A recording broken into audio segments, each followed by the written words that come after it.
वालेकुम, good morning जी। आया नूप खैर रागले। आप देख रहे हैं अपना पसंदीदा प्रोग्राम जागो लाहौर और मैं हूं आपकी होस्ट मुनीबा आसिफ। जनाब, आज जुम्मे का दिन है और जुम्मे के दिन का आगाज आप दिनों से कुछ मुख्तलिफ होता है, तो मैं सोच रही थी कि क्यों ना आज के दिन का आगाज एक खूबसूरत सी हदीस मुबारका से किया जाए। तो रसूल पाक सल्लल्लाहु अलैहि वसल्लम का इरशाद है कि जुम्मे के दिन मुझ पर कसरत से दरूद पढ़ा करो। जो शख्स भी मुझ पर दरूद पढ़ता है तो फारिग होने से पहले ही उसका दरूद मुझ पर पेश किया जाता है। तो कोशिश किया करें कि इस दिन दरूद शरीफ का कसरत से जिक्र करें। अब नजर डाल लेते हैं आज की टॉप स्टोरीज पर। मुस्बत सोच अपनाकर जिंदगी कैसे तब्दील करें, जानेंगे मोटिवेशनल स्पीकर कासिम अली शाह से। गोरे होने के शौक में ना कर बैठे अपना नुकसान, जाली क्रीम से बचकर रहिए। नौजवानों के लिए रहेगा कौन सा करियर बेहतर और कौन से स्किल्स की है उन्हें जरूरत।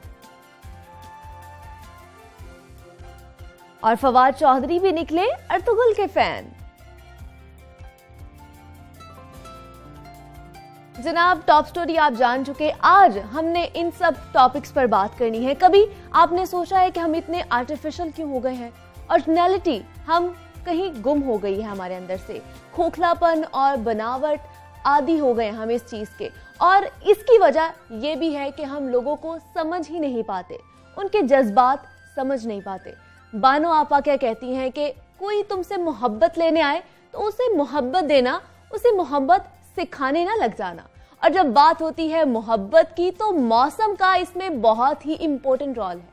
वो मौसम आपके अंदर का हो या बाहर का, तो अंदर के मौसम की बात करते हैं, लेकिन उससे पहले बाहर के मौसम का हाल भी जान लेते हैं कि कैसा रहने वाला है आज शहर का मौसम। तो हमारे साथ हमारी कुलीग मौजूद है जुनैरा इलियास, वो हमें बताएंगी कि बाहर का मौसम कैसा है। जी जुनैरा, बताइएगा।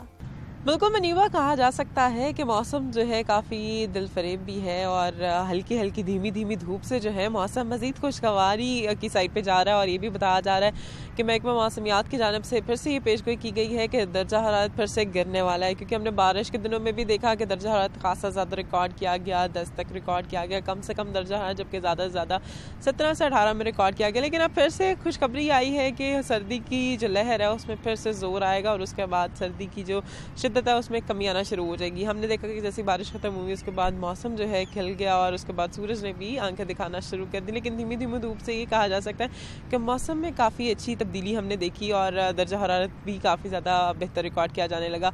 और आज जो है कम से कम दर्जा हरारत जाने के इम्कान जाहिर किए जा रहे हैं वो 7 डिग्री है, जबकि ज़्यादा से ज़्यादा जाने के इम्कान ये बताए जा रहे हैं कि 16 डिग्री तक दर्जा हरारत जाएगा। लेकिन इसी हफ्ते के दौरान जो है इतवार के रोज़ ये बताया जा रहा है कि दर्जा हरारत फिर से 3 या 4 तक जो है वो रिकॉर्ड किया जाएगा और सर्दी थोड़ी सी अपनी तेज़ी फिर से दिखाएगी और उसके बाद फिर से जो है ग्रेजुअली मौसम जो है तब्दीली की तरफ जाना शुरू हो जाएगा। क्योंकि ये बताया जा रहा था कि 15 जनवरी तक जो है मौसम इस तरह से अटकीलियाँ करता हुआ दिखाई देगा, धुंध के बादल आसमान पर देखे जाएंगे। और हमने देखा भी कि शहर में धुंध फिर से लौट आई है और जैसे बारिश ख़त्म हुई तो उसके बाद जो है काफ़ी डेंसिटी देखी गई। लेकिन अब दिन ब दिन धुंध की शिद्दत में भी थोड़ी सी कमी आएगी। लेकिन अब ये जो सिलसिला है ये बताया जा रहा है कि 15 जनवरी तक इस तरह से जारी रहेगा, जबकि सर्दियाँ जो है इस दफ़ा फरवरी के मिड तक जो है वो रिकॉर्ड की जाएंगी। दर्जा हरारत में उतार चढ़ाव भी देखा जाएगा और बारिश के ताहाल कोई इम्कानात नहीं है। तो कहा जा सकता है कि मौसम शहरियों के लिए बड़ा फेवरेबल है। बहुत सारी चीज़ें हमें कैरी करना पड़ रही थी दिसंबर में और मिड ऑफ जनवरी तक, तो वो थोड़ी सी कम होंगी। और उसके बाद अभी ये भी बताया जा रहा है कि सर्दियों की जो शिद्दत है और ये जो उतार चढ़ाव है दर्जा हरारत में इस तरह से जारी रहने वाला है। जी ठीक है जी, शुक्रिया जनाब, आपने हमें बड़े अच्छे मौसम का अहवाल बताया है, अच्छे तरीके से बताया है। तो जनाब, हम बात कर रहे थे अंदर के मौसम की कि इंसान के अंदर का मौसम इसकी जिंदगी पर क्या असरात मुरतब करता है। आपके ख्यालात, आपकी सोच ही आपकी मंजिल का तयन करती है। आपने अक्सर सुना होगा कि अच्छा सोचो अच्छा होगा। बेशक गुमान गालिब होता है। अगर आप सिर्फ अपनी सोच को मुस्बत ही कर लें तो आप अपनी जिंदगी का मायूस कुन चैप्टर बंद करके एक नई दुनिया में दाखिल हो जाएंगे। सोच कैसे मुस्बत की जा सकती है, अल्फाज का इस्तेमाल कैसे किया जाना चाहिए, कामयाबी के लिए किन किन आदात को अपनाना चाहिए, आज इस मौजू पर हम बात करेंगे। और हमारे साथ मौजूद होंगे आज के गेस्ट जिनका मुझे बेसब्री से इंतजार था, जिनसे बात करने में हम बहुत कुछ सीख सकते हैं। और मेरे जैसे और भी बहुत से लोग होंगे जो उनसे बात करना चाहेंगे क्योंकि वो सबको मोटिवेट करते हैं। तो जनाब कासिम अली शाह साहब हमारे साथ मौजूद हैं जो किसी तारुफ के मोहताज नहीं है। वेलकम सर, वेलकम टू जागो लाहौर। कैसे हैं आप सर? अल्हम्दुलिल्लाह रब्बिल आलमीन, मैं बिल्कुल ठीक ठाक हूँ। आज जो हमारे नाजरीन हैं और ख़ास तौर पर मैं बहुत मुझे उम्मीद थी और एक खुशी हो रही है आपसे मिलकर, क्योंकि सब बहुत आपसे मिलना चाहते हैं, मेरे जैसे नौजवान लोग हैं, ताकि हम एक कामयाबी क्या होती है और कामयाबी किस तरह हासिल की जा सकती है वो आपसे पूछ सके, आपसे जान सके। तो सर कामयाबी एक्चुअली क्या होती है? अच्छा, आपका बहुत बहुत शुक्रिया। देखिए, कामयाबी एक ऐसा वर्ड है, सक्सेस या कामयाबी, इसको कोई जर्नलाइज किया जा सकता है। स्पेसिफिक अगर देखा जाए तो हर सिचुएशन, हर बंदा, उसके लिए कामयाबी की तारीफ मुख्तलिफ है। लेकिन एक बात यहाँ ज़रूर ऐड करता जाऊँ कि आप जो रोज़ अजान सुनते हैं और दिन में 5 बार अजान सुनते हैं, तो हय्या अल फलाह, अगर आप इसका इंग्लिश में तर्जुमा करें, वो तर्जुमा है कि कम टूवर्ड सक्सेस, कामयाबी की तरफ आओ। इसका मतलब है कोई कामयाबी ऐसी है जिसके लिए बुलाया जा रहा है। अब वो कामयाबी क्या है? कामयाबी दीन आपको बताता है। हर नमाज में आप पढ़ते हैं रब्बना आतना फिद दुनिया, आप दुनिया की खैर, कामयाबी और आखिरत की भी खैर और कामयाबी मांगते हैं। यानी ऐसी दुनियावी कामयाबी जिससे आखिरत की कामयाबी ना बने, वो नाकामी है। और अगर आपने दुनिया भी बड़ी नाकाम सी गुजारी और आखिरत भी आपकी खराब होगी, तो ये भी कोई खैर की बात नहीं है। आपको हुक्म है, जो आप नमाज के बाद, नमाज में दुआ मांग रहे हो, उसमें दुनिया और आखिरत दोनों की कामयाबी मांग रहे हो। अब कामयाबी अगर देखा जाए तो किसी भी शख्स के लिए कामयाबी की तारीफ क्या हो सकती है? आप गुड मॉर्निंग एक प्रोग्राम कर रहे हैं इस वक्त और होस्ट हैं उस प्रोग्राम की, देखा जाएगा कि इस वक्त कितने गुड मॉर्निंग शोज चल रहे हैं, उसमें से आपकी रेटिंग क्या है, ये आपकी कामयाबी है। मैं गेस्ट के तौर पे आया हूँ और गेस्ट के पैनल पे हूँ, मेरी बातचीत में कितना वजन है, मेरी बात से किसी को फायदा क्या हुआ, ये बताएगा मैं कितना कामयाब हूँ। एक खिलाड़ी के लिए उसकी जो खेल है, फुटबॉल है तो कितने गोल किए, क्रिकेट है कितने छिक्के मारे, कितने आउट किए बॉलर है, और उसी के खेल में वो कितना कामयाब है। तालिब इल्म है तो इम्तिहान में देखा जाएगा कि इम्तिहान में कैसी कामयाबी है। कारोबारी शख्स है तो बिजनेस में उसकी सक्सेस देखी जाएगी। सो कामयाबी एक फर्द के लिए दूसरे फर्द से मुख्तलिफ होती है, ये देखते हुए कि उसको क्या अचीव करना है। सादा तारीफ ये भी बन गई कि किसी भी शख्स को अपना जो मकसद, उस मकसद को हासिल करना, उसका रिजल्ट देना, ये एक कामयाबी है। लेकिन एक छोटी सी मैं अपनी एक एडिशन उसमें जरूर करूंगा, कोई भी शख्स अपना पोटेंशियल भरपूर इस्तेमाल करे और कोई नतीजा दे, ये कामयाबी है। कि उसका जो पोटेंशियल था, असल मैं टीचर हूँ, तो जो पुराने मेरे से बच्चे पढ़े हुए हैं आज से 20 साल पहले, इन 20-22 सालों में वो बच्चे कहते हैं कि ये टीचिंग का हमारे उस्ताद के तौर पे सर का ये पीक पोटेंशियल है कि कहाँ ट्यूशन पढ़ाने वाला टीचर और कहाँ पर एक मारूफ किसी शोबे का शख्स बनना, और एक कह लीजिए अपने शोबे का आप कोई इफेक्टिव अगर बन गए हैं, मौसर बन गए हैं या पीक पे चले गए, ये कामयाबी। राइटर की कामयाबी है तहरीर में जान कितनी है। सियासी जमात की कामयाबी है वो इक्तदार में आ जाए। हिज़्ब मुखालिफ की कामयाबी है वो मुखालफत कितनी अच्छी करते हैं। तो ये कामयाबी एक वालदैन के लिए कामयाबी है, औलाद कितनी कामयाब हुई है, वालदैन के सामने औलाद देखती है कि हम कितने ताबेदार हैं, ये हमारी कामयाबी है। एक जंगजू मुजाहिद देखता है कि मैदान जंग में मैंने फतह हासिल की, कामयाबी ऐसी है। तो सर कामयाब एक इंसान और जो नाकाम इंसान है, उसमें क्या बुनियादी फर्क हो सकता है? अच्छा, फिर देखिए यहाँ पर स्टैंडर्ड्स आ जाते हैं। वो स्टैंडर्ड्स हमें 3 तरह के हम बना लेते हैं यहाँ समझाने के लिए। एक स्टैंडर्ड जो सबसे ज्यादा हावी है वो है सोशल स्टैंडर्ड। हम सबके साथ जिस समाज में जी रहे हैं, इस समाज में कई तरह के स्टैंडर्ड से किसी की कामयाबी को मापा जाता है। आप अच्छी गाड़ी से उतरे हैं तो देखने वाला कहेगा कितना कामयाब है, आपका सेलफोन बड़ा महंगा है, आप अच्छे कपड़े पहने हुए हैं, आपकी अच्छी पोजीशन है, अच्छा दफ्तर है, इख्तियार ताकत आपके पास है, पैसा आपके पास है। ये सब चीजें सोसाइटी ने डिसाइड कर ली है, शऊरी लाशऊरी तौर पे ये सब चीजें किसी के पास अगर हैं तो वो कामयाब है। एक स्टैंडर्ड ये हो गया। एक स्टैंडर्ड इसके अलावा है, वो स्टैंडर्ड है एक फर्द अपने आप को कामयाब मानता है कि नहीं मानता। यानी बाज़ औक़ात देखने वाले की नजर में आप बड़े कामयाब होते हैं, लेकिन आप अपनी नजरों में इतने कामयाब नहीं होते। आप अपने आप खुद कितने सेटिस्फाई हैं, आप कितने इत्मीनान में हैं। ऐसा मुमकिन है आप गवा के आप नाकाम होके आप नुकसान के बाद भी सेटिस्फाई हैं, आप जितने मुतमईन हैं, जितने राजी हैं अपनी कामयाबी से, अपनी चीजों से, इतना ज्यादा ही आप कामयाब हैं। अच्छा, एक थर्ड स्टैंडर्ड जो है वो मैं एक आसान सा स्टैंडर्ड ये बना लेता हूं कि अल्लाह की बारगाह में आप कितने कामयाब हैं। ऐसा मुमकिन है दुनिया में आप बड़े कामयाब हों और उस बारगाह में नाकाम हो। ऐसा मुमकिन है कि यहां पर आपकी नाकामी हो और लोग आपको बुरा भला कह रहे हो, लेकिन उस बारगाह में आपकी कामयाबी हो। सो एक मोमिन के लिए अल्लाह की रजा में राजी होना, अल्लाह की बारगाह में कामयाबी, ये बड़ी कामयाबी है कि अल्लाह उससे राजी हो जाए। तो ये मुख्तलिफ तरह के स्टैंडर्ड्स हैं जिससे हम किसी की कामयाबी को देख सकते हैं। आजकल की जो नौजवान नस्ल है वो दौलत और आसाइशों को, आसानी को और जो स्टेटस है उसको समझती है कि कामयाबी है, ऐसा है? देखिए, जिस भी चीज की कमी होगी ना उसको अचीव करने में ज्यादा मजा आता है। ठीक है। प्रॉब्लम ये होती है कि वो अचीव करने के बाद बड़ा खोखलापन होता है। जैसे देखिए, किसी की अगर एक लव चल रहा है, उसमें कामयाबी है कि लव मैरिज हो जाए। सर, क्या आपको लगता है कि लव मैरिज है?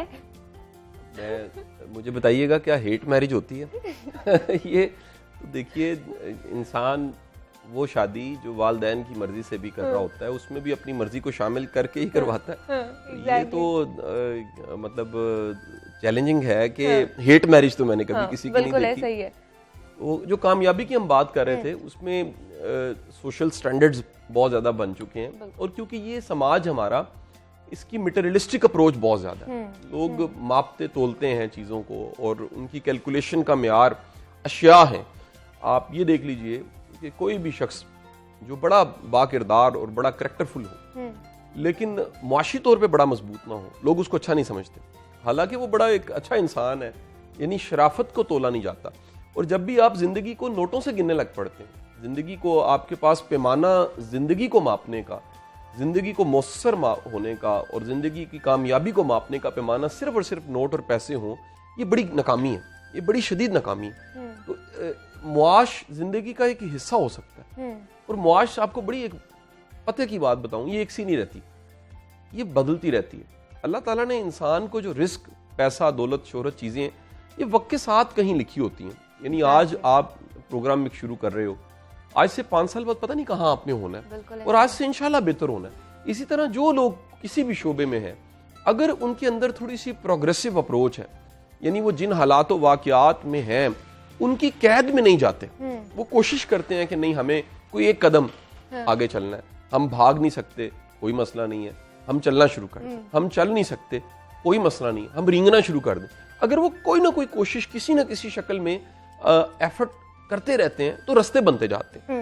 हालात ये बजाते खुद बड़े, कह लीजिए, वेरिएबल हैं। इंसान खुद बड़ा वेरिएबल है, इंसान का मुस्तकबिल बड़ा वेरिएबल है।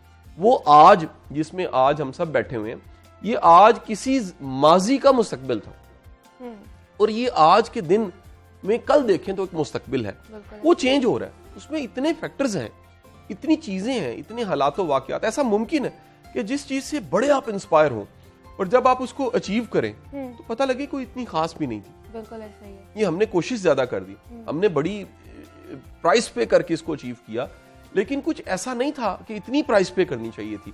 तो खुशकिस्मती होती है कि जो आपको मिले उससे आप राजी हो और उसको एंजॉय कर सकें, उसको अचीव करने के बाद उस कामयाबी को महसूस कर सकें और शुक्रगुजार बन सकें। लेकिन सर, आजकल बहुत से ऐसे लोग हैं जो अपनी समझ नहीं पाते कि हमें जिंदगी में करना क्या है, अपनी सिमत का तायुन नहीं कर सकते, अपने पाथ का तायुन नहीं कर सकते, तो वो कामयाब कैसे होंगे? अच्छा, ये बड़ा अहम, अब ये कह लीजिए कामयाबी का एक पूरा सेक्शन बन जाता है। ठीक है। कि कामयाबी का मतलब है किसी खास सिमत में मूव करना। हाँ।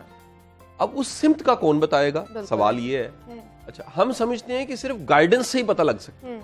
अगेन, उस सिमत, जिस सिमत में आपने आगे बढ़ना है, उसके लिए गाइडेंस एक सोर्स है, लेकिन अहम तरीन चीज ये है कि आप अपने आप को ढूंढें, तलाश करें, खुद को जानें, खुद को परखें, और ये ढूंढें कि मैं किस चीज में मौसर हूं, मैं क्या ऐसा करूं कि मैं अच्छा कर सकता हूं, मैं क्या ऐसा करूं कि मेरी जो कामयाबी है वो उससे दूसरे भी फायदा उठा सकते हैं, मैं क्या ऐसा करूं कि जिस मकसद के लिए मैं पैदा हूं उस मकसद के करीब करीब मैं चला जाऊं। तो जब आप ये ढूंढते हैं, यानी खुद शनासी की तरफ जाते हैं, सेल्फ डिस्कवरी की तरफ जाते हैं, फिर सिमत बड़ी आसान हो जाती है। लेकिन अगर आप देखा देखी दूसरों को देखते हैं और वक्ती बबल मोटिवेशन बनती है, कि ये देखें जी इसने शोहरत पा ली है तो मैंने भी शोहरत पानी है, इसके पास पैसा है तो मैंने भी हासिल करना है, ये साहिब इख्तियार बना है तो मैंने भी इख्तियार ही हासिल करना है। मेरा ख्याल है ये कोई बड़ी बात नहीं है। बड़ी बात ये कि आप अपने आप को ढूंढें, तलाश करें कि मेरे लिए अच्छा क्या है। ये हमारे बच्चे सिर्फ मेरिट की बेस पे कहीं चले जाते हैं। अब देखिए नंबर आए जी, इंजीनियरिंग क्यों कर रहे हैं? क्योंकि सबकी ख्वाहिश थी। अच्छा यही इंजीनियरिंग क्यों कर रहे हैं? वो जी मेरिट ये आ गया। इस फील्ड में क्यों आ गए? वालिद की ख्वाहिश थी। इस यूनिवर्सिटी में क्यों पढ़ रहे हैं? क्योंकि जी मेरिट यहाँ पर आ गया था। ये कोई बड़ी बात नहीं है। बड़ी बात ये कि आप ढूंढें कि आपके लिए अच्छा क्या है, और चले एक्यूरेट नहीं, करीब करीब हो बंदा, बिल्कुल निशाने पे ना भी हो, वक्त के साथ साथ एक्यूरेट हो जाता है बंदा, लेकिन उसके करीब करीब तो हो। जैसे आप देखिए कि जो सब्जेक्ट होते हैं, सब्जेक्ट का भी एक कबीला होता है। ह्यूमैनिटीज एक सब्जेक्ट है, सोशल साइंस एक सब्जेक्ट है, साइकोलॉजी, अब साइकोलॉजी की इतनी ब्रांचेस आ चुकी हैं, वो एक पूरा सब्जेक्ट माना जाता है। मीडिया एक बड़ा वेग टर्म हो चुकी है, मीडिया की स्पेशलाइजेशन इतनी ज्यादा चीजें हैं, वो प्रिंट है, वो इलेक्ट्रॉनिक है, वो डिजिटल है, वो सोशल मीडिया है, वो इतनी शक्लों में आ चुका है। फिर उसके अंदर भी अगर आप घुस जाए तो आपको पता लगता है जैसे सोशल मीडिया, उसमें ब्लॉगिंग एक टर्म है, उसमें फिर वीडियोस बनाना एक टर्म है, फिर फेसबुक एक टर्म है, फिर फेसबुक में क्या कर रहे हैं, और ज्यादा आप स्पेशलाइज्ड होते हैं तो पता लगता है कि कितनी चीजें इस वक्त में बन के आ चुकी हैं। तो आप ढूंढिए आप किस लिए बने। और बच्चों को यूनिवर्सिटियों में, कॉलेजेस में, स्कूल्स में कोई नहीं ये कहता खुद को ढूंढो, अपने आप को तलाश करो, अपने मन में डूब के जरा ढूंढो तो सही करना क्या है। तो हमें इस तरह की बातें जो इस वक्त हम टीवी पे कर रहे हैं वो स्कूल कॉलेज में भी कहनी चाहिए, टीचर्स को भी कहनी चाहिए, काउंसलिंग करनी चाहिए उनकी। एक बड़ी बहुत बड़ा फैक्टर है कि हमारे यहाँ पे काउंसलिंग नहीं होती। देखिए वो चाइनीज जो प्रवर्ब है कि 1000 मील का फासला हो उसका आगाज एक कदम से होता है। हाँ। लेकिन वो एक कदम भी अहम है किस सिमत में है। अगर वो गलत सिमत में है तो आप चल चल के थक जाएंगे लेकिन मंजिल नहीं मिलेगी। मंजिल पाने के लिए जरूरी है कि आप उस सिमत में ही चले जिस सिमत में आपने कोई चीज अचीव करनी थी। तो अब एक तो सोर्स हो गया खुद शनासी, फिर दूसरा सोर्स जो है वो है आपके रोल मॉडल्स। आपको किस तरह के लोग क्लिक करते हैं। मुझे बड़े लोग पूछते हैं कि कासिम अली शाह साहब आप इस फील्ड में कैसे आ गए? आप साइंस के स्टूडेंट थे, यूईटी में पढ़ रहे थे, ये कैसे फील्ड बन गई? तो मैं उन्हें अक्सर कहता हूं कि खुद शनासी तो थोड़ी सी बनना शुरू हुई, लेकिन इसके साथ मुझे इंस्पिरेशंस मिली। मैंने इशफाक साहब को सुनना शुरू किया, वासिफ अली वासिफ साहब को सुनना शुरू, इन लोगों को सुनना शुरू किया, तो मुझे पता लगा कि यार ये टाइम एंड स्पेस से बाहर होके उस्ताद है। ये सिर्फ क्लास के टीचर नहीं है, ये अटेंडेंस वाले टीचर नहीं है, ये नंबर प्रॉक्सी और चीजें इन वाले टीचर नहीं है। ये वो उस्ताद हैं जिनको चलते फिरते लोग मानते थे, जिनको जमाना मानता था, जो अपने वक्त से बाहर जाके भी, अपने मतलब पर्दा फरमाने के बाद भी इनकी किताबें, इनकी ऑडियोज, इनकी वीडियोज से लोग आज भी फायदा उठाते हैं। तो ये मेरी एक इंस्पिरेशन बन गई। तो इंस्पिरेशन, रोल मॉडल खुद शनासी के लिए बड़ा मुआवन है। फिर तीसरी चीज गाइडेंस आ जाती है कि आप फिर राइट बंदे को ढूंढें कि मुझे गाइड कौन कर सकता है, इस फील्ड में मेरे से बेहतर लोग कौन है और वो कहाँ पाए जाते हैं, वो कहाँ मौजूद हैं, और उनके पास जाएं, उनकी रिस्पेक्ट करें, उनकी सेवा करें, मुर्शिदों की जूतियां सीधी करें जिसे कहा जाता है। तो वो क्या है कि आप सेवा करें ताकि उनसे आपको इल्म भी मिले, लेकिन साथ साथ वो आदात और फसाइल भी मिलें जिससे आप बड़े इंसान फिर बन सकें, अपनी फील्ड में बड़ा नाम कमा सकें। सर हमारा इर्द गिर्द का माहौल करता है हम पे डिपेंड कामयाबी हासिल करने के लिए? देखें ये तो दूसरी राय कोई नहीं है कि हालात और वाकयात का बहुत असर पड़ता है। हाँ। लेकिन एक मजबूत इंसान, इरादे वाला इंसान, उसका रिस्पॉन्स बड़ा मैटर करता है।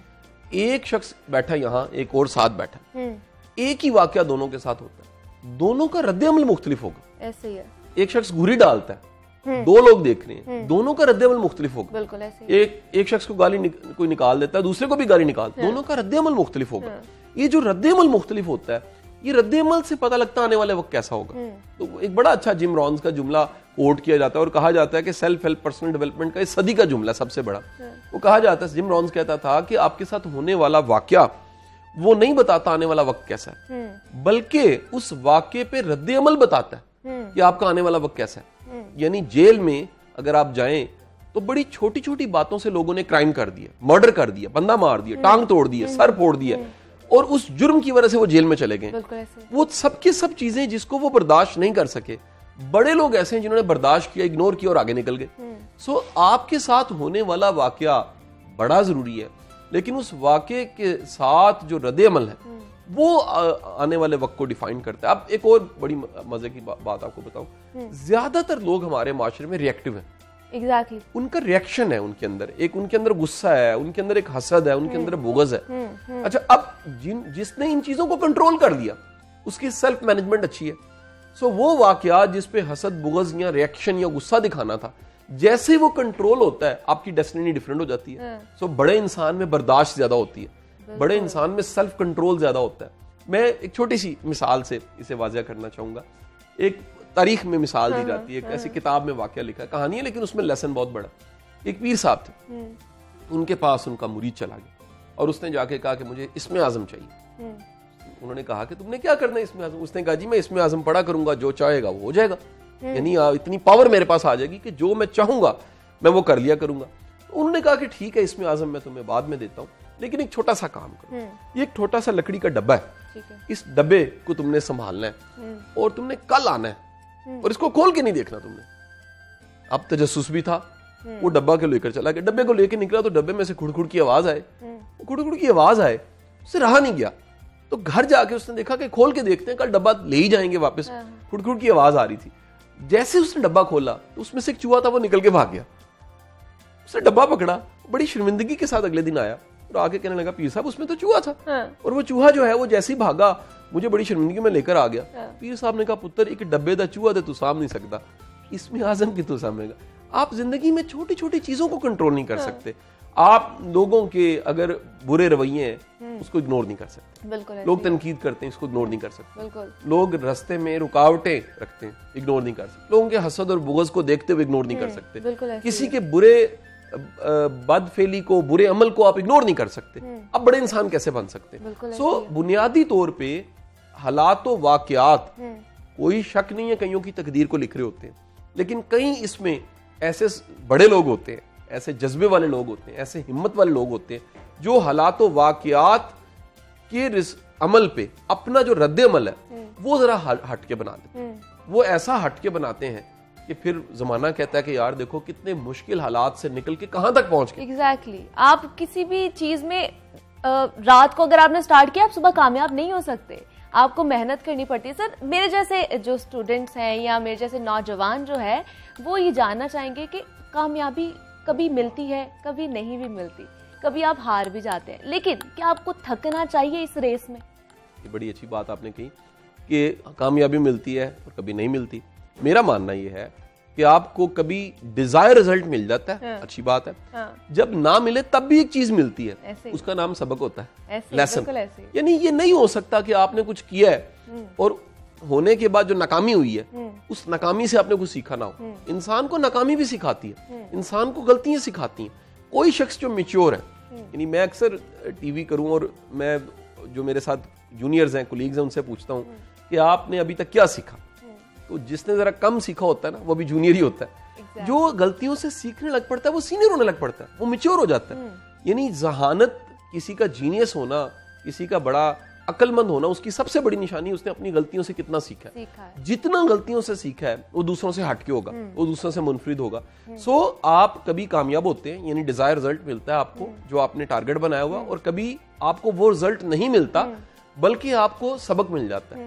बाज़ औक़ात आपको इबरत मिलती है, बाज़ औक़ात आपको एक लेसन इतना तल्ख, इतना मुश्किल एक लेसन होता है। बस छोटी सी मिसाल लीजिए, हम सब ने जो भागना है, हम सबको भागना आता है, लेकिन हमने कभी गिरने से सीखा है, वो गलतियां करके सीखा। हम सब आगे देख के चलते हैं, हम जिंदगी में कभी आगे देख के नहीं चले थे, गिरे थे, तो हमने सीखा कि आगे देखना है, कोई टोया तो नहीं है, कोई खड्डा तो नहीं है। ये जो बच्चे वर्ड है ना सिराते मुस्तकीम, ये कोई सीधा रास्ता, कोई तखय्युल में सोचें स्ट्रेट पाथ नहीं है। ये समझाने के लिए है कि ठीक क्या है, गलत क्या है। अगर ठीक और गलत सामने आए तो ठीक करना है, यानी ऐसा मुमकिन है सामने खड्डा आ जाए तो खड्डे से बच के निकलना, ये सिराते मुस्तकीम है। उस खड्डे में गिर जाना सिराते मुस्तकीम नहीं है। सो अकल की बात यह है कि खैर का रास्ता अपनाया जाए। और एक बड़ी गहरी बात बता दूं, सिराते मुस्तकीम ये भी है, ऐसा मुमकिन है कि आप एक आज कदम उठा रहे हैं बड़ा तकलीफ वाला, उसका अंजाम अच्छा है, रिजल्ट फौरन नहीं आ रहा, और आप एक कदम उठा रहे हैं जिसका आज मजा बड़ा है, आज रिवार्ड बड़ा मिल रहा है, लेकिन आगे जाके गले पड़ जाना है। तो याद रखिए खैर और बदी में एक ये भी फर्क है कि खैर के रास्ते में इब्तिदा में बड़ी तकलीफ होती है, अंजाम बड़ा अच्छा मिल जाता है, and is well all is well. इस तरह बद रास्ते में आपको वक्ती तौर पे बड़ा मजा आ रहा होता है, वक्ती तौर पे बड़ा एंजॉय करते हैं, बाद में जितना बड़ा गिल्ट बनता है या डिजास्टर बनता है वो फिर आपसे संभाला नहीं जाता। सो मेरा मानना ये है कि खैर के रास्ते में आप चलते हुए मुमकिन है कामयाबी हो जाए, ना मिले तो नाकामी जो है उससे भी एक सबक मिल जाता है, आप लर्न करके फिर आगे चले जाते हैं। आपको पता चल जाता है कि जो जो आपने गलतियां की हैं वो दोबारा नहीं करनी आपने। सर डिप्रेशन भी बहुत ज्यादा हो जाता है, कामयाबी ना मिले डिप्रेशन हो जाता है, हमें समझ नहीं आती, हम मेरे ख्याल से हम बहुत ज्यादा अदम बर्दाश्त हो चुके हैं, हमें बर्दाश्त नहीं रही कि हमें कामयाब होना है तो अभी होना है। असल में ये शॉर्ट टर्म जो गोल है ना ये बड़ा खराब करते हैं इंसान को, और एक टेम्परामेंट जल्दबाजी का कि जी आपने बस अचीव करना है, ये जल्दबाजी आपको शॉर्ट टर्म प्लान्स बनाना, शॉर्ट टर्म गोल्स बनाना ये बड़ा डैमेज करती है। बंदा अगर ये सोच ले और तय कर ले कि जिंदगी में आपको बड़े कामों के नतीजे बड़ी देर बाद मिलते हैं। एग्जैक्टली। अगर मैंने देखना है कि 100 लोग मेरे सामने हैं और मैंने जांचना परखना है कौन ज़हीन है, उन 100 लोगों में सबसे चालाक समझदार अक्लमंद वो है जो कल को देखते हुए कमेटी नहीं डाल रहा। कमेटी डालने का मतलब यह है कि जो एफर्ट कर रहा है, हमें नतीजा चाहिए ना, कुछ को काम किया शाम को नतीजा चाहिए, कुछ ने काम किया उन्हें कल नतीजा चाहिए। अक्लमंद ज़हीन वो है जो आज काम कर रहा है और उसका नतीजा बड़ा आगे पड़ा होता है, बड़ा जीनियस इंसान है। यानी उसका विजन इतना है कि वो काम करके सोच रहा है कि आज अगर ना भी मिले तो खैर है, इसका कोई ना कोई रिवार्ड, इस डॉट का अगला डॉट कहीं दूर पड़ा हुआ है। अच्छा, ये जो डिप्रेशन का वर्ड आपने बोला जो कि टर्म्स अब बड़ी कॉमन हो गई है, डिप्रेशन से ज्यादा एक बेहतर वर्ड है नाउमीदी। लोग नाउमीद हो जाते हैं। नाउमीदी का मतलब है कि आप में ये होप नहीं रही, ये आप में यकीन नहीं रहा कि कल भी है। जिसको कल पे यकीन नहीं है वो नाउमीद हो जाता है।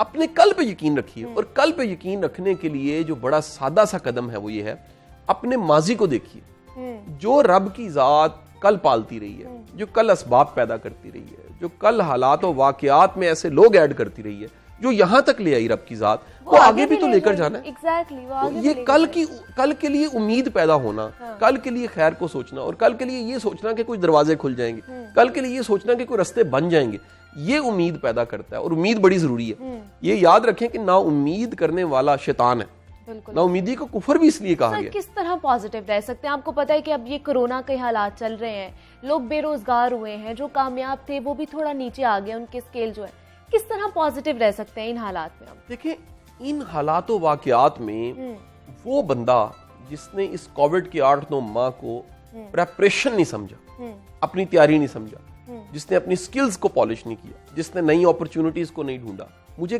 कल बड़ा एक अच्छी एक न्यूज मिली कि बड़ी दुनिया तेजी के साथ ई कॉमर्स की तरफ आ गई है। exactly. बड़े बिजनेसमैन ऐसे हैं जिन्होंने अपनी वेबसाइट, अपने पोर्टल्स और इन चीजों को रेडी किया है, जिन्होंने ऐप्स को रेडी किया, जिन्होंने पेज रेडी किए हैं। चंद दिन पहले बच्चे, मैं एक कॉलेज में गया जहां पर कुकिंग सिखाई जाती थी, वहां बेशुमार बच्चियां बेटियां मुझे मिली जो पेज अपना बनाया हुआ है, केक बनाती हैं और उस पर बेचती हैं। यानी उन्होंने घर बैठ के बिजनेस शुरू कर दिए। ये कोविड, ये हालातों वाकयात कईयों के लिए अपॉर्चुनिटी बन गया है। अगर आप हाथ पे हाथ धर के बैठे और इंतजार करें कि हालात वाकयात बदलेंगे, तो ये याद रखें हालात वाकयात ने नहीं बदलना, आपने बदलना है। जिंदगी के बाज हालात ऐसे आते हैं, कुदरत चाह रही होती है आप बदलें। अगर आप खुद को नहीं बदलते तो हालात वाकयात के बदलने से कुछ नहीं होना। आप अपने आप को चेंज करें। और ये बड़ा अच्छा वक्त था, ये कोविड का टाइम, अपने आप को रिन्यू करने के लिए, अपने आप को बेहतर बनाने के लिए, अपनी स्किल्स को बेहतर बनाने के लिए, एक विजन को सेट करने के लिए, और ये जानने के लिए कि इन हालातों वाकयात के साथ भी सरवाइव किया जा सकता है। तो ये नाउमीदी को एक तरफ रखें, खुद को प्रिपेयर करें। अगर आप वैसे ही हैं जो मार्च से पहले थे और आप फिर मार्च आने वाला वैसे के वैसे ही हैं, तो इस साल में कोई तब्दीली नहीं आई। लेकिन अगर इस साल में अपने आप को आपने मजीद इफेक्टिव किया, मजीद आप अपने काम में आगे बढ़े और मजीद अपनी स्किल्स को बेहतर बनाया है, तो फिर ये साल आपका गुड लक ईयर था। ठीक हो गया। सर एक आखिरी क्वेश्चन है जो डिमांड चल रही है, जिसकी कि मुझे पीछे से आ रही है कि पूछे कि आपने एक बयान दिया था जो तनाज़ा भी बन गया कि जी, जिसमें आपने कहा था कि अच्छी बीवी बनना नहीं सिखाया जाता, सिर्फ औरत को ही क्यों सारा बोझ उस पर डाल दिया जाता है? क्या आदमी को नहीं सिखाया जाता कि वो भी एक अच्छा आदमी बने? अच्छा देखें, जब भी कोई चीज मुतनाज़ा बनानी होती है, अच्छा ये आपने खुद ही क्योंकि वर्ड बोल दिया, तो उसको समझना पड़ता है कि वो मुतनाज़ा बनाई जाती है। अगर उसको सियाको सबाक देखे जाएं, तो सियाको सबाक से, जैसे इस पूरे प्रोग्राम में से अगर एक जुमला निकाल लिया जाए, या एक पूरे के पूरा एक चंक निकाल लिया जाए, उसका मान ही फिर जो मर्जी बना लिया जाए। अगर वो पूरा प्रोग्राम देखें, वो क्वेश्चन आंसर सीरीज देखें, तो मैंने उसमें बताया कि सोसाइटी औरत के हवाले से अगर देखें तो 2 औरत के ऐसे रोल हैं जिस पे खड़ी है। इससे कोई दुनिया का बंदा, कोई दानिश्वर डिनाई नहीं कर सकता। दुनिया की रिकॉर्डेड हिस्ट्री में हजारों ऐसे लोग आए हैं जिन्होंने ये बात कही है, उसको किसी ने मुतनाज़ा नहीं बनाया। मसलन नेपोलियन बोनापार्ट कहता है तुम मुझे अच्छी माएँ दो, मैं तुम्हें अच्छी कौम दे दूंगा। हम बचपन से मजमूनों में लिखते आए, दुनिया की हर बड़ी शख्सियत ने क्रेडिट दिया अपनी माँ को कि अगर मेरी माँ इतनी अजीम औरत ना होती, मैं ये बड़ा इंसान ना बनता। ये हो, वो इलामा इकबाल हो, वो सर सैयद हो, मोहम्मद अली जिन्ना हो, दुनिया का कोई करेक्टर निकाल लें बड़ा इंसान, उसने क्रेडिट दिया अपनी वालदा को। वालिद और वालदा में से ज्यादा क्रेडिट उसने वालदा को दिया। अच्छा, फिर हम अपनी जिंदगियां देख लें, हमारी जिंदगी में जो माँ का रोल है, मैं रोल की बात कर रहा हूँ, वो वालिद का रोल उस तरह नहीं है। अच्छा, वालिद का रोल बड़ा इंपॉर्टेंट है, मैं उसको डिनाई नहीं करता, लेकिन आप ये देखिए कि माँ के साथ बच्चा ज्यादा अटैच होता है, माँ के साथ घर ज्यादा जुड़ा होता है। तो मेरा कहना यह था कि मैं बिल्कुल इनकारी नहीं कि जी औरत का रोल नहीं है। अगर औरत का रोल प्रोफेशनल रोल ना हो, मेरी अपनी मिसेस, मेरे ही ऑफिस में हमारा एडीआर का विंग है, उसको जस्टिस अनवार साहब हेड करते हैं, हम फी सबीलिल्लाह सुलह करवाते हैं, उसमें काउंसलिंग का विंग मेरी बेगम देखती हैं, हर हफ्ते में 2 दिन बैठ के वो काम करती हैं। अगर मतलब मैं काम के हक में ना हूं, मेरी अपनी सिस्टर्स कोई पढ़ाती हैं, कोई एडमिनिस्ट्रेशन में किसी जॉब में है, ये कभी ऐसे ना हो, बिल्कुल ऐसे ही है सर। वही ना, आप कुछ किसी चीज को देखते नहीं है लेकिन उसका अपने से मतलब आसान होता है कि उसको कंट्रोवर्शियल बनाया जाए। बुनियादी तौर पे औरत के 2 रोल बड़े इंपॉर्टेंट है, एक माँ का रोल, एक बीवी का रोल। अच्छा, मेरा कहना यह है कि अगर एक फीमेल वो कामयाब प्रोफेशनल है लेकिन घर में नाकाम है, माँ के तौर पे नाकाम है, बीवी के तौर पे नाकाम है, ये बहुत बड़ी नाकामी है, क्योंकि ये 2 रोल बड़े इंपॉर्टेंट थे।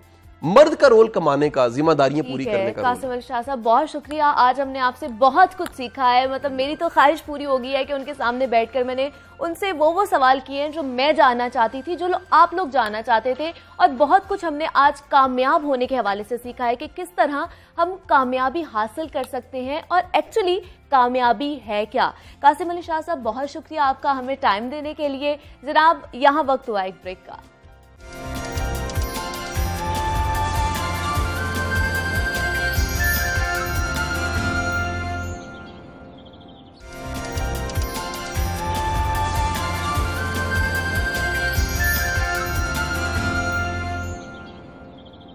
वेलकम बैक जनाब। और जिस टॉपिक पे अब हमने बात करनी है वो बहुत इंपॉर्टेंट है, वो खवातीन के लिए बहुत इंपॉर्टेंट है।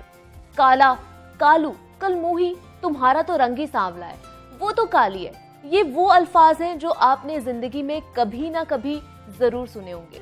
सांवली रंगत ने ऐसी एहसास कमतरी को जन्म दे दिया है जिसने माशरे में नई दौड़ का आगाज कर दिया है। ये तासुर बढ़ रहा है, बहुत ज्यादा बढ़ा है कि गोरा रंग ही खूबसूरती और कामयाबी की जमानत है।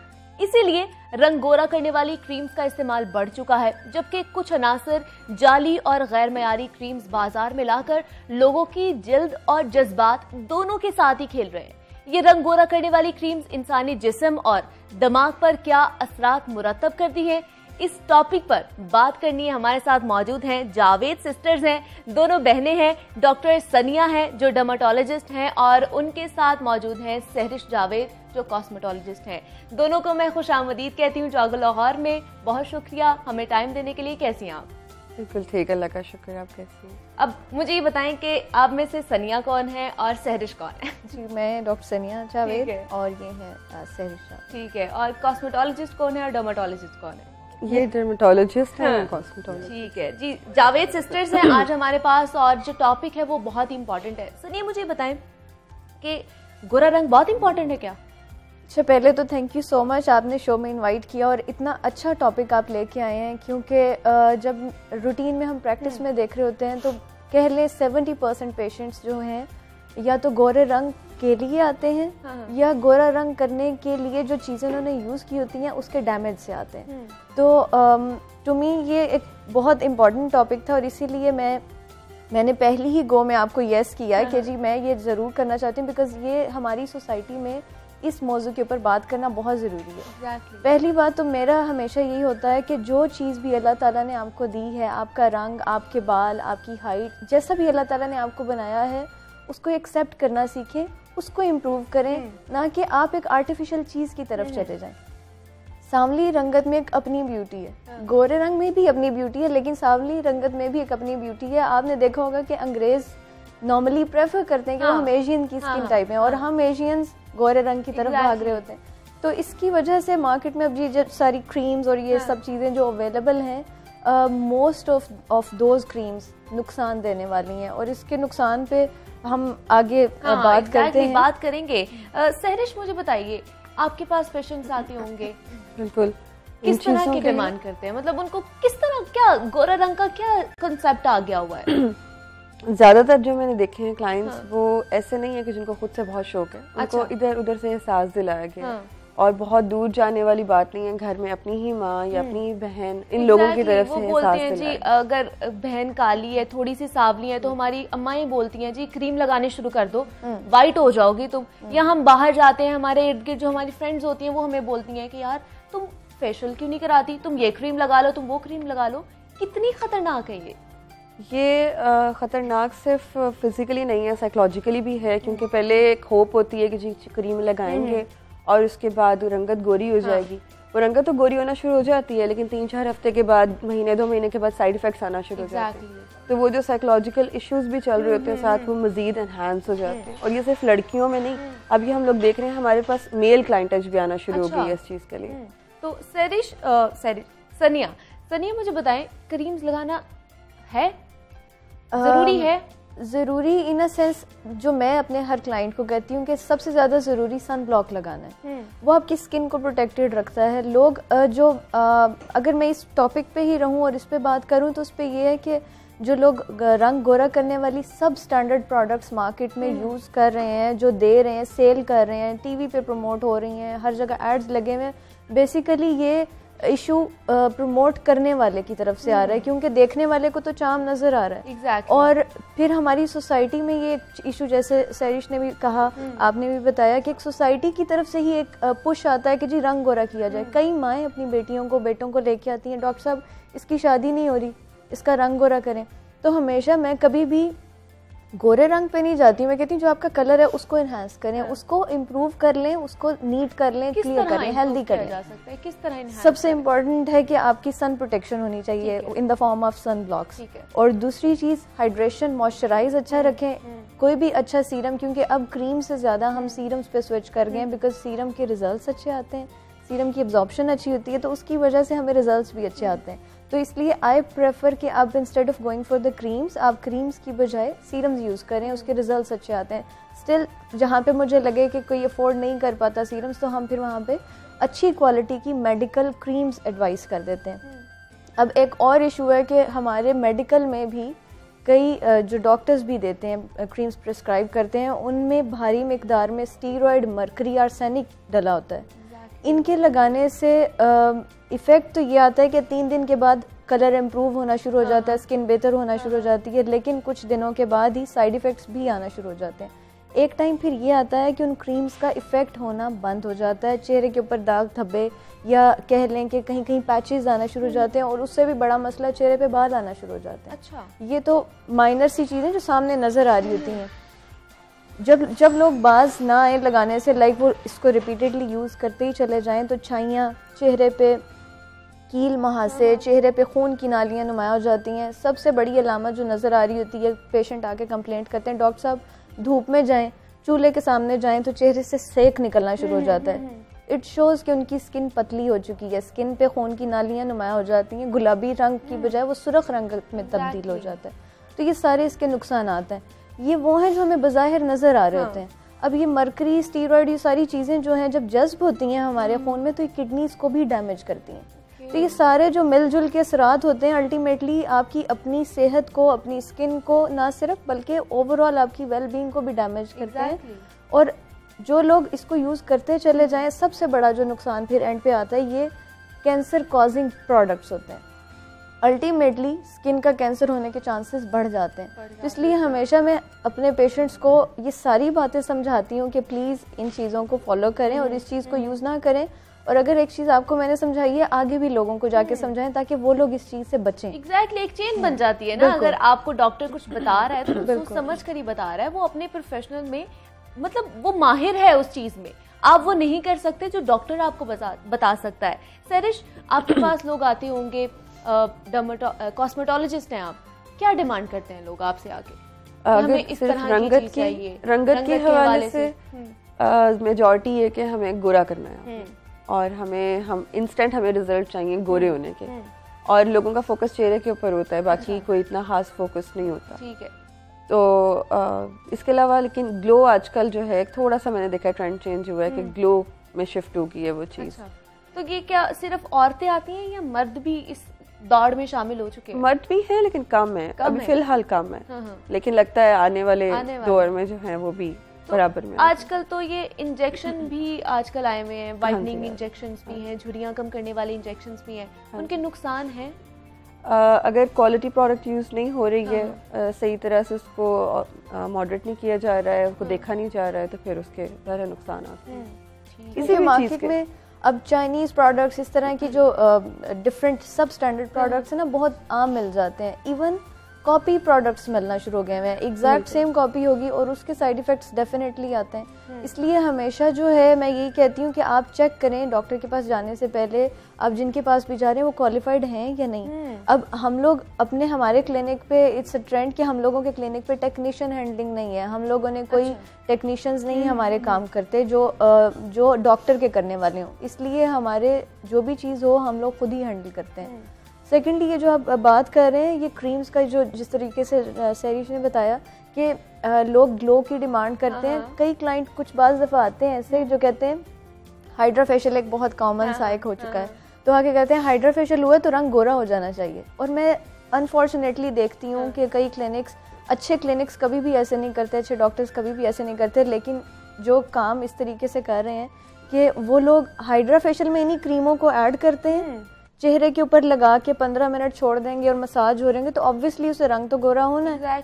और पेशेंट फिर जब वहाँ से हाइड्रा फेशियल ये इस तरह का बाय नाम उसको कह लें कि नाम क्या कहते हैं, सेल्फ प्रोक्लेम्ड हाइड्रा फेशियल, अब इसकी उर्दू मुझे नहीं सॉरी याद आ रही, तो उसमें ये है कि जब इस तरह का हाइड्रा फेशियल करा के किसी अच्छी जगह से कराने जाते हैं तो कहते हैं डॉक्टर साहब हमारा तो रंग गोरा ही नहीं हुआ, वहाँ से कराया था गोरा हो गया।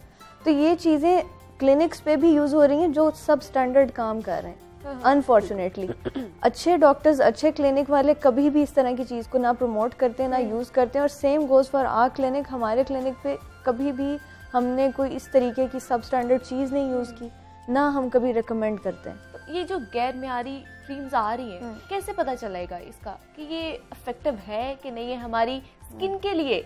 हमें, क्योंकि हमें नहीं पता चलता, हम कोई भी हमें कोई बताएगा कि अच्छा यार ये वाली क्रीम लगा लो तुम्हारा रंग गोरा हो जाएगा, इस तरह करना चाहिए हमें।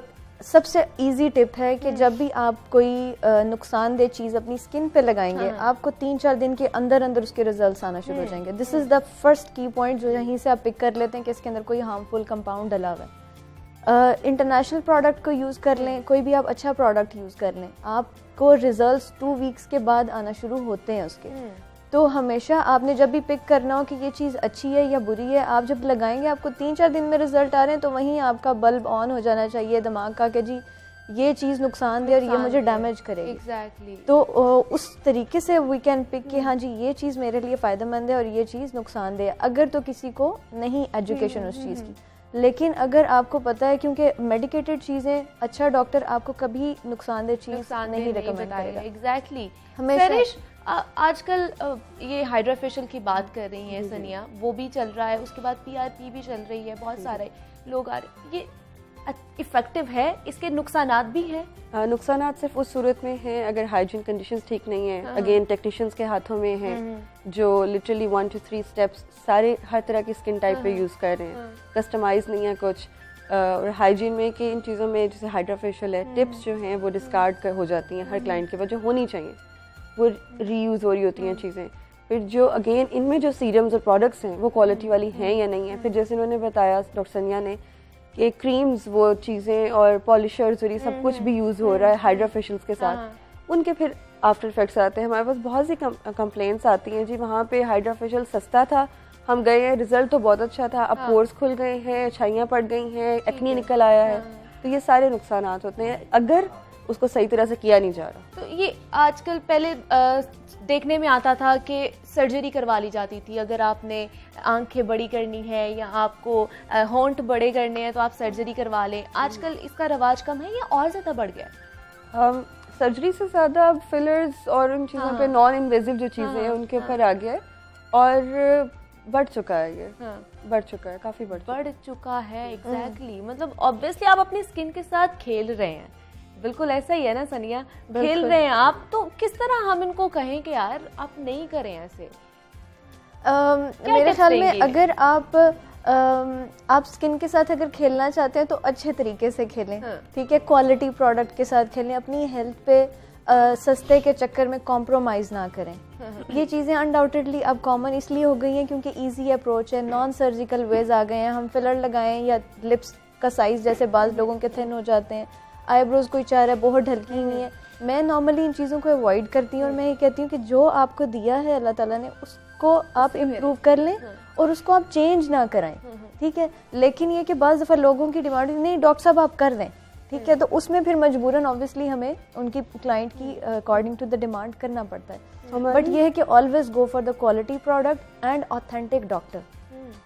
क्वालिफाइड पर्सन हमेशा आपको एक अच्छी चीज़ गाइड करेगा और वो अच्छी चीज़ ही आप पे यूज़ करेगा। एग्जैक्टली। सरिश, एक लेमन के लिए अगर बात की जाए उसकी लैंग्वेज में हमें बताएं कि एक आम फेशियल में और एक हाइड्रा फेशियल में क्या फ़र्क है? जो आम फेशियल है उसमें मसाज और क्रीमें वगैरह यूज़ होती हैं, पॉलिशर तो उसमें मस्त डलते हैं, क्लेंजिंग भी होती है, स्क्रबिंग भी होती है, लेकिन वो हाथों से हो रहा होता है। हाइड्रा फेशियल में सबसे पहली चीज़ है कि ये मशीन से होता है, और दूसरी बात है कि जो हाइड्रा एज इन के हाइड्रा की अपनी वो सक्शन हो रही होती है सारी, वो अक्सर लोग गूगल भी कर सकते हैं तो वो उनको टेक्निक भी दिख जाएगी।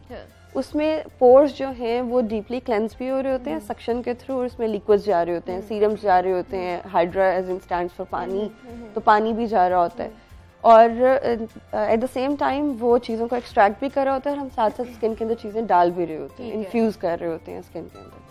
और फर्दर इसके अंदर रेडियो फ्रिक्वेंसी तो है। आम जो एक खातून है जो नहीं जाके हाइड्रा फेशियल करवा सकती या कोई भी फेशियल करवा सकती, वो किस तरह अपनी स्किन को डीप क्लींस कर सकती है? घर पे सिंपल सी चीज़, मैं मर्दों औरतों बच्चों सबके लिए कहती हूँ कि अच्छा साबुन इस्तेमाल करें, फेस वॉश इस्तेमाल करें, जो भी चीज़ आपके पास है, रात को सोने से पहले, सोने से घंटा दो पहले 2-3 मिनट उसका अच्छी तरह से मसाज करें। अच्छा, आपको कोई अलग से महंगी प्रोडक्ट्स, अलग से क्लेंजर, स्पेशल चीज़ें खरीदने की ज़रूरत नहीं पड़ेगी। फेस वॉश करें अच्छी तरह से, दिन में सनब्लॉक लगाएं, बाद में मॉइस्चराइज़र लगाएं और रात को फेस वॉश करके मॉइस्चराइज़र लगा लें। मतलब ये इतना बेसिक है कि अगर लोग ये करना शुरू हो जाएं तो 1 हफ्ते 10 दिन के बाद उनको रिजल्ट्स नज़र आना शुरू हो जाते हैं। सनिया, आप क्या कहेंगी, क्या हमारी डेली की रूटीन होनी चाहिए मॉर्निंग की और नाइट की स्किन के हवाले से? एज के अकॉर्डिंगली ये हमेशा मैं रूटीन गाइड करती हूँ। जैसे यंग लोगों में मैं सिंपल ये कहती हूँ, जैसे इन्होंने बताया कि एक मॉइस्चराइजिंग सोप आपके लिए होना चाहिए, लेकिन अपनी स्किन के अकॉर्डिंगली स्किन स्पेशलिस्ट से रिकमेंड करा के, क्योंकि इंटरनेट पे बहुत कुछ मिलता है। इंटरनेट के ऊपर स्पॉन्सर्ड ऐड मैं देखती हूँ समटाइम्स, ये सारे जो सोशल ऐप्स हैं इनको आप स्क्रॉल डाउन करते जाएं, आपको 10 स्पॉन्सर्ड ऐड्स आएंगे और मैं समटाइम्स कंफ्यूज हो जाती हूँ डर्मेटोलॉजिस्ट होके भी कि क्या चीज़ लेनी चाहिए, क्योंकि हर चीज़ के बेनिफिट्स बड़े मज़े के लिखे होते हैं। बट ये है कि एक स्किन स्पेशलिस्ट से रिकमेंड कराएं, अच्छा मॉइस्चराइजिंग सोप हो आपका, एक अच्छा आपकी स्किन टाइप के अकॉर्डिंगली सन ब्लॉक हो, और एक आपकी नाइट रिजीम में एक सीरम या कोई क्रीम होनी चाहिए और मॉइस्चराइजर, दैट्स इट। इसके अलावा अगर आप सिर्फ ये चीज़ें भी यूज़ कर लें, आपको स्किन स्पेशलिस्ट के पास जाने की इतनी ज़रूरत नहीं फिर पड़ेगी। तो मैं तो हमेशा अपने क्लाइंट को कहती हूँ कि आप ये चीज़ फॉलो कर लें, मेरे पास आपके चक्कर कम हो जाएंगे। ठीक है जी जनाब, देखें आज हमने डर्मेटोलॉजिस्ट से बात कर ली है, हमने कॉस्मेटोलॉजिस्ट से भी बात कर ली है। उन्होंने हमें बताया है कि अपनी जल्द के साथ आपने खेलना नहीं है, आप अपनी जल्द समझकर ही उस पर कोई चीज़ अप्लाई करें, फेशियल करवाएं, क्रीम्स लगाएं, लेकिन देख लें कि वो आपकी स्किन को इफेक्ट करेगी या नहीं करेगी।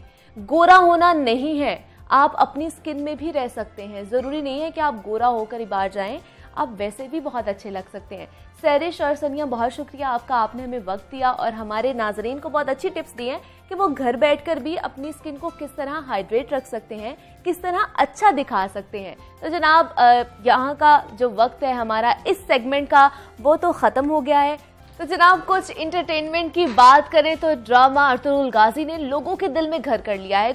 हर कोई इस ड्रामे का दीवाना है और अब इसके फैंस के लिस्ट में वफाकी वजीर बराए science and technology Fawad Chaudhry का नाम भी शामिल हो गया है, जिनकी गुज़श्ता दिनों अर्तुगरुल ड्रामे के एक करैक्टर के साथ तस्वीर वायरल हो गई है। तस्वीर में देखा जा सकता है कि फवाद चौधरी साहब अपनी फैमिली के साथ अर्तुगरुल गाजी के बेटे उस्मान अव्वल के साथ खुशगवार मूड में खड़े हैं। इस तस्वीर के हवाले से सोशल मीडिया पर कई दिलचस्प तबसरे भी पढ़ने को मिले हैं। जनाब अर्तुगरुल गाजी बहुत ही एक मशहूर कैरेक्टर है और मैं भी उनकी फैन हूँ। मैं भी उनका वो जो सीरीज है उनका ड्रामा देखती हूँ और अब पाकिस्तान में और भी उनके फैंस बनते जा रहे हैं। हमने आपको दिखाया भी, अब वफाकी वजीर भी उनके फैन बन चुके हैं और उन्होंने तस्वीर भी दिखाई और उनके बेटे के साथ तस्वीर वायरल हुई है जिसमें बहुत अच्छा उनका मूड था। उन्होंने वो वायरल भी की और लोग बड़े खुश हुए वो चीज देखे कि आहिस्ता आहिस्ता लोग जो है वो देख रहे हैं, अर्तुगरुल गाजी का ड्रामा देख रहे हैं, लोगों की तरफ रुझान बढ़ रहा है। अब आपको दिखाते हैं कि एक और वायरल वीडियो जिसका चर्चा सोशल मीडिया पर खूब हो रहा है। जी तो ये वीडियो किसी और की नहीं बल्कि पाकिस्तान के मारूफ गुलकारा राबी पीरजादा की है, जो मुसव्वरी के बाद अब रिक्शा भी चलाने लगी हैं। आइए वीडियो देखते हैं। रिक्शा चलाने का काम है क्या?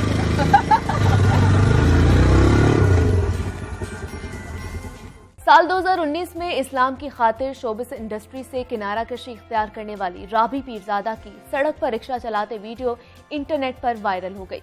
साबका गुलकारा के मुताबिक ये रिक्शा उनकी फाउंडेशन का पहला रिक्शा है और यही वजह है कि वो अपनी खुशी का इजहार करने के लिए सड़क पर रिक्शा चला रही हैं। जनाब आपने देखा कि कोई काम छोटा नहीं होता, कोई काम बड़ा नहीं होता और राबी पीरजादा ने एक फाउंडेशन खोली है जिसमें उन्होंने बताया कि ये रिक्शा है उनकी फाउंडेशन का और पहला रिक्शा है जो उन्होंने खुद चलाया है। तो जनाब बहुत सी और भी बातें करनी है लेकिन इस शॉर्ट ब्रेक के बाद।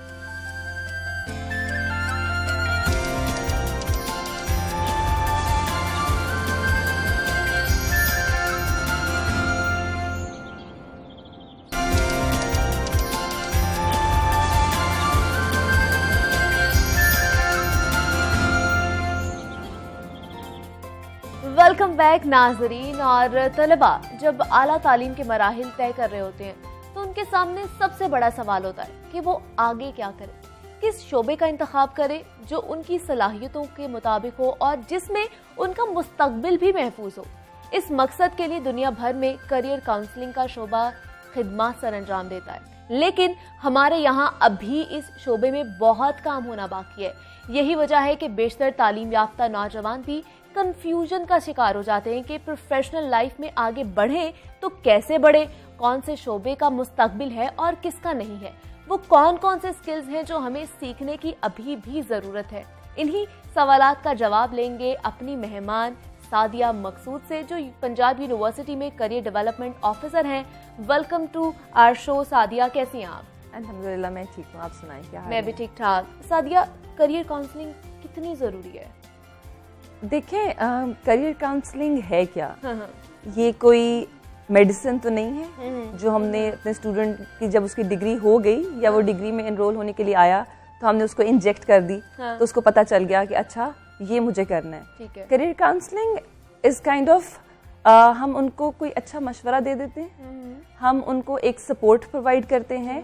How do we provide that support in a way कि हम उनको ये बता देते हैं कि this is the field that is suitable for you to choose for a longer period of your life and this is something that you shouldn't go for that.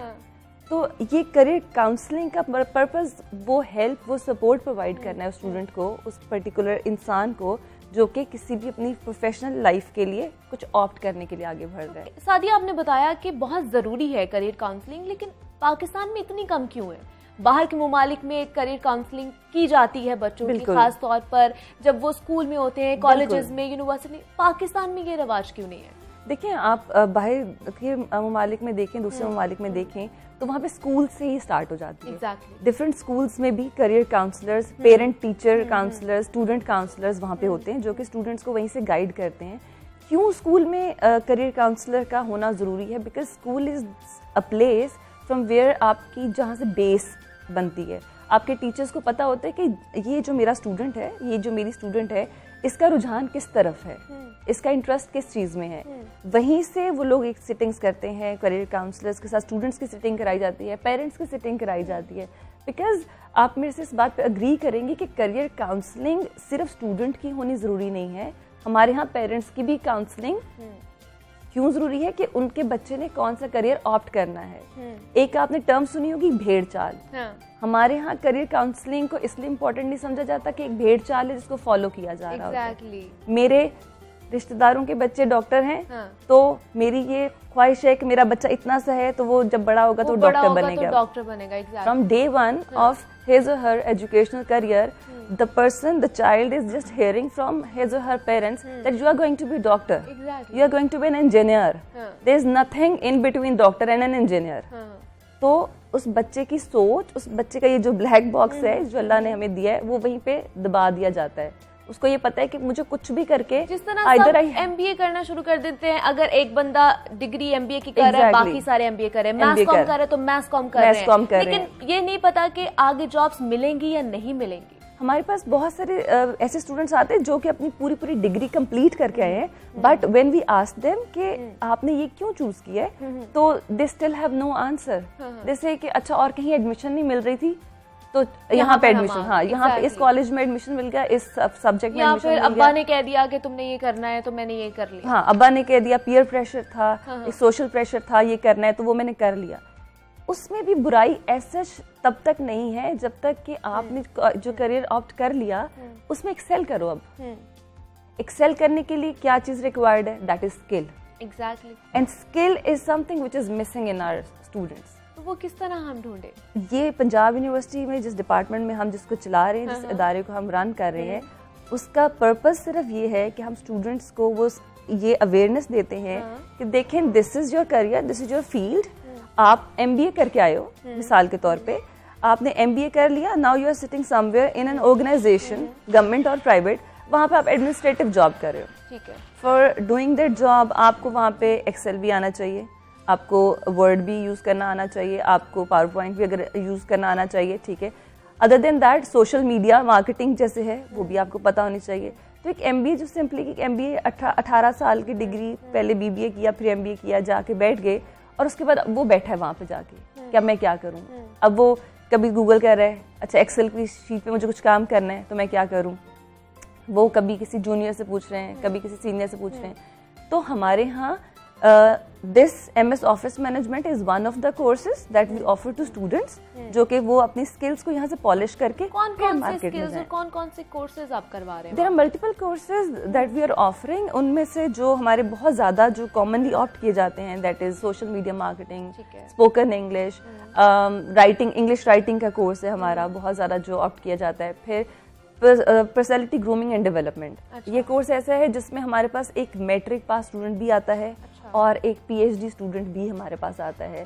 वो लोग भी आते हैं जो प्रोफेशनल इस वक्त कहीं ना कहीं काम भी कर रहे होते हैं, still they come and attend this course personality grooming and development. इसके अलावा हमारे पास प्रोफेशनल कोर्सेज हैं, सर्टिफाइड HR प्रोफेशनल का कोर्स हम कराते हैं, मार्केटिंग रिलेटेड कोर्सेज हैं हमारे, फैशन डिज़ाइनिंग है, इंटीरियर डिज़ाइनिंग है हमारे पास।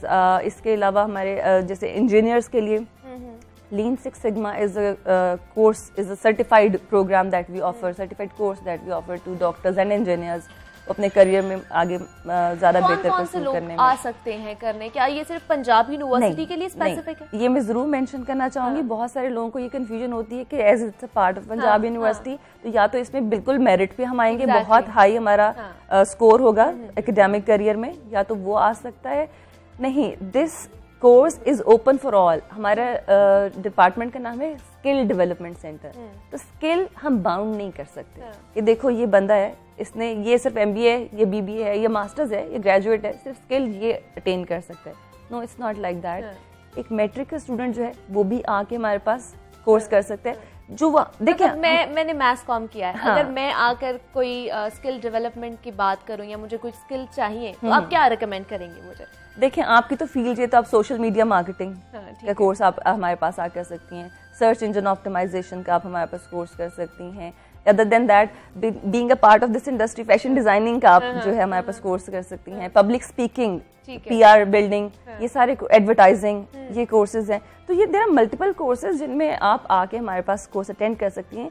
Again then when you will come will be discussing कि अच्छा basically right now what is your agenda, why you want to attend a course, कोई रीजन है ना इस टाइम कि क्या कौन सी अपनी स्किल एनहांस करना चाहते हो।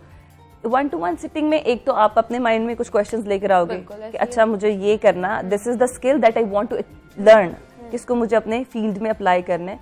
कुछ हम आपको फिर सजेस्ट करेंगे क्योंकि वो हमारी सिटिंग होगी ना, हमारी बातचीत होगी आपस में। ऑब्वियसली एक काउंसलिंग सेक्शन होगा कि क्या चलना है, किस तरह करना है, आपको भी मेरे बारे में पता चलेगा। बिल्कुल मुझे पता चलेगा, सही है। और फिर मैं आपको बताऊंगी कि देखें ये कोर्स तो जो आप अपनी मर्जी से करने के लिए आई हैं, this is another course that you should learn, that you should learn this skill कि आपने एक्सेल करना है। हम में से हर कोई इस टाइम क्यों मार्केट में बैठा हुआ है, हमने 20 लोग आपके साथ भी बैठे हैं, आपने एक्सेल करना है अपनी फील्ड में। हर कोई इसीलिए निकलता है कि हमने काम करना है, अपने काम में एक्सेल करना है। तो उस एक्सेल करने के लिए जो रिक्वायर्ड स्किल है, we are going to provide you that skill. उनको कैसे कर सकते हैं हम, उन तक कैसे पहुंच सकते हैं? देखिए सबसे इम्पोर्टेंट बात हमारे यहाँ के स्किल प्रोवाइडिंग कोर्सेज की और जो अदर देन पंजाब यूनिवर्सिटी जो स्किल प्रोवाइडिंग कोर्सेज हो रहे हैं, देयर आर 2 डिफरेंसेस। एक जो हमारे रिसोर्स पर्सन्स हैं जो हमारे कोर्सेज करवा रहे हैं, they are highly professional and they are highly qualified. The one who is teaching in Punjab university, definitely वो हम उनको ऐसे ही के without any kind of degree तो वो आगे पढ़ा नहीं सकते पंजाब यूनिवर्सिटी में, वो वहाँ के डेकोरम के आगे मतलब साथ मैच नहीं करता। सेकेंडली हमारा जो रेट है, it's for every single person जो गली मोहल्ले से बिलोंग करते हैं, ठीक है, जो किसी बहुत हाई क्लास फैमिली से बिलोंग नहीं चाहे करता, वो किसी भी तबके से मिनिमल चार्जेस हैं। और ये चार्जेस प्रॉपर कमेटी ने बैठ के सेट किए हैं ताकि एक ऐसा स्टूडेंट जो है जो कि सीखना चाहता है तो उसको सीखने का मौका दिया जाए उतनी मिनिमल अमाउंट ऑफ मनी में कि जो कि वो इजीली अफोर्ड भी कर सके। फिर जो हमारे पास बहुत सारे लोग ऐसे आते हैं जो डिजर्विंग हैं, तो we provide discounts to them as well. हमारा एक पूरा एक सेट क्राइटेरिया है जिसको फॉलो करते हैं। तो आपको क्या लगता है मार्केट में कौन से ऐसे स्किल्स आने चाहिए या आ रहे हैं जो आगे हमें नौकरी देने के मौके हमें मिलेंगे? देखें इस बारे में मेरी बड़ी दफ़ा बड़े सारे लोगों से डिस्कशन होती है। 2 तरह की स्किल्स होती हैं, एक हमारी सॉफ्ट साइड स्किल्स और एक hard side skills. Hard side skills में आप मार्केटिंग रिलेटेड आपकी कोई आप एक्सेल करना चाहते हो मार्केटिंग की फील्ड में, फाइनेंस की फील्ड में, HR की फील्ड में। सॉफ्ट साइड स्किल है कि आप अपनी प्रोडक्ट को, अपने पॉइंट ऑफ व्यू को, अपने आप को प्रेजेंट किस तरह से कर रहे हो। This is where we lack. और ये मेरे पास बहुत सारे स्टूडेंट्स जो आते हैं, उनमें से बहुत सारे ऐसे होते हैं जो कि बहुत अच्छा परफॉर्म कर सकते हैं अपने अपनी फील्ड में। उनके पास आइडियाज भी होते हैं, they know what to speak but they don't know how to speak. Exactly यहाँ पे वो लैग कर रहे होते हैं, उनको अपनी बात एक्सप्रेस नहीं करनी आती। और जो उसके साथ है बंदा जो कि उस फील्ड में बैठा हुआ है, जब वो बात एक्सप्रेस कर देता है एंड देन दे से ओहो ये तो मेरे दिमाग में भी था, ये पॉइंट तो मेरे ज़हन में भी था, मैं भी यही बोलना चाह रही थी, उसने पहले बोल दिया या मैं बोल नहीं सकी। एग्जैक्टली ऐसे ये काउंसलिंग बहुत ज़रूरी है। जिस तरह सादिया मकसूद ने बताया कि बहुत ज़रूरी है काउंसलिंग आपको आगे बढ़ने के लिए। ये चीज़ें हमारे इदारों पे बहुत ही मुनहसर है कि हमें स्कूल में किस तरह पढ़ाया जाता है, हम पे तवज्जो किस तरह दी जाती है। अगर हमारे स्कूल्स में, कॉलेजेस में, यूनिवर्सिटीज़ में काउंसलिंग सेंटर्स होंगे तो हम बहुत अच्छे तरीके से आगे बढ़ सकते हैं। हमें मुस्तकबिल में क्या करना है, हमें वो एक पाथ मिल सकता है, हमारा जहन क्लियर हो सकता है। तो सादिया, मैं आपको बहुत शुक्रिया कहूँगी हमें टाइम देने के लिए। आप लोगों ने भी बहुत कुछ सीखा होगा, बहुत सी टिप्स आपको मिली होंगी कि आपने आगे अपना करियर काउंसलिंग के लिए किस तरह जाना है, किससे रुजू करना है और आप खुद भी इसमें कितना इनपुट दे सकते हैं। जनाब, आज हमने बहुत सारी बातें कर ली हैं, लेकिन एक बात तो रह गई है कि मार्केट में महंगाई की क्या सूरत हाल है, रेट लिस्ट ऊपर गई है कि नीचे गई है, वो हम जान लेते हैं हमारे नुमाइंदे से। बताएं जी मार्केट का अहवाल। जी बिल्कुल, गुज़श्ता चंद रोज़ से महंगाई की लहर कुछ थमती सी महसूस हो रही है और ऐसा लग रहा है कि जो एक तूफ़ान आया हुआ था साल 2020 में, महंगाई का साल 2021 शुरू हुआ है, तो उसमें काफ़ी ठहराव नज़र आ रहा है। और जो एक ऐसी सूरत हाल है जिसमें आमतौर पर तूफ़ान के बाद जिस तरह एक सुकून सा होता है मार्केट में, इस किस्म की सूरत हाल नज़र आ रही है। या तो चीज़ों की कीमतें कम हो रही हैं या फिर एक जगह पर ठहराव सा देखा जा रहा है। सब्जियों में प्याज काफ़ी महंगा रहा गुज़श्ता दिनों, लेकिन इस वक्त वो मार्केट में 40 रुपए किलो दस्तयाब है, जबकि आलू भी तकरीबन 100 रुपये फ़ी किलो तक जा पहुंचा था, जो कि इस वक्त 50 रुपये फ़ी किलो पर दस्तयाब है। टमाटर की कीमत काफ़ी तेज़ रही थी। जो अब दर्जा अव्वल टमाटर है वो तकरीबन 90 से 100 रुपये, दर्जा दोम तकरीबन 70 से 80 रुपये फ़ी किलो इस वक्त मार्केट में बेचा जा रहा है, जबकि जो कच्चे टमाटर हैं वो इससे भी सस्ते इस वक्त मार्केट में दस्तयाब हैं। लहसुन की कीमत भी तकरीबन वही उसके एक ही जगह ठहरी हुई है, जो कि 300 रुपये फ़ी किलो पर ठहरी हुई है। लेकिन इसके साथ अदरक जो है उसकी कीमत में खातर खा कमी देखी गई, और अगर ये कहा जाए कि तकरीबन निस्फ कीमत रह गई है गुज़श्ता चंद रोज़ में, तो गलत नहीं होगा। इस वक्त अदरक जो है वो 350 से 400 रुपये फ़ी किलो तक मार्केट में बेचा जा रहा है। मौसमी सब्जियां आमतौर पर सस्ती होती हैं, तो मौसमी सब्जियों में फूल गोभी जो है वो 30 से 40 रुपये फ़ी किलो बेची जा रही है, जबकि जो साग है वो 40 रुपये फ़ी किलो है। पालक भी जो है वो इस वक्त 20 से 25 रुपये फ़ी किलो बेची जा रही है। चिकन की तरफ अगर हम देखें तो वहाँ पर भी सूरत हाल कदरे बेहतर नज़र आ रही है। चिकन की कीमत 300 रुपये फ़ी किलो काफ़ी रोज़ बरकरार रही, लेकिन अब उसकी कीमत में मुसलसल और तेज़ी से कमी हो रही है, और इस वक्त तकरीबन 220 रुपये फ़ी किलो के करीब चिकन फ़रोख्त हो रहा है। जबकि अंडे जो हैं उनकी कीमत में कमी नहीं देखी जा रही, और अंडे की कीमत बदस्तूर 196 रुपये 195 रुपये फ़ी दर्जन इस वक्त बरकरार है। आटा की सूरत हाल काफ़ी बेहतर है, मामूल के मुताबिक देखी जा रही है, और 20 किलो 10 किलो के आटे इस वक्त मार्केट में दस्तयाब है, जो कंट्रोल रेट पर यानी 20 किलो का आटा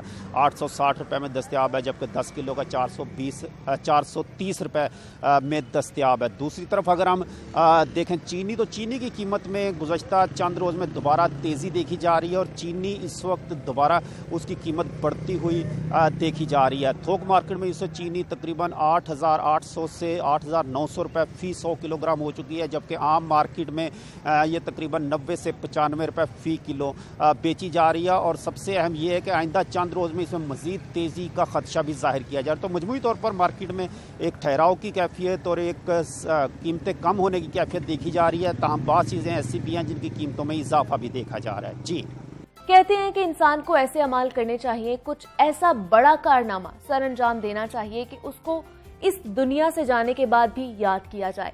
आज हम भी एक ऐसे ही शख्स की बात करते हैं जिसने कारनामा ऐसा सरअंजाम दिया कि उसका नाम तारीख के पन्नों में हमेशा के लिए अमर हो गया है। दुनिया भर में साइंस से उल्फत रखने वाले लोग स्टीफन हॉकिंग की सालगिरह आज मना रहे हैं। स्टीफन हॉकिंग को 20वीं और 21वीं सदी के मारूफ माहिर तबियात माना जाता है। उन्हें आइंस्टाइन के बाद गुज़श्ता सदी का दूसरा बड़ा साइंसदान करार दिया जाता है। उनका ज्यादातर काम ब्लैक होल, नजरियाती कोनियात के मैदान में है। उनकी एक किताब a brief history of time एक शोहरे आफाक किताब है, जिसे इनकलाबी हैसियत हासिल है। ये आसान अल्फाज में लिखी गई एक निहायती आला पाई की किताब है, जिससे एक आम कारी और आला तरीन मुहक्किक भी फायदा उठा सकता है। वो एक खतरनाक बीमारी से दो चार थे। वो कुर्सी से उठ नहीं सकते थे, हाथ पांव भी नहीं हिला सकते थे और बोल भी नहीं सकते थे, लेकिन वो दिमागी तौर पर सेहतमंद रहे और बुलंद हौसलों से अपना काम जारी रखा। उन्होंने वो अपने ख्यालात को दूसरों तक पहुंचाने और उसे सफ़े पर मुंतकिल करने के लिए एक खास कंप्यूटर का इस्तेमाल करते थे। मजीद भी बहुत सी चीजें शामिल करनी है, लेकिन इस ब्रेक के बाद।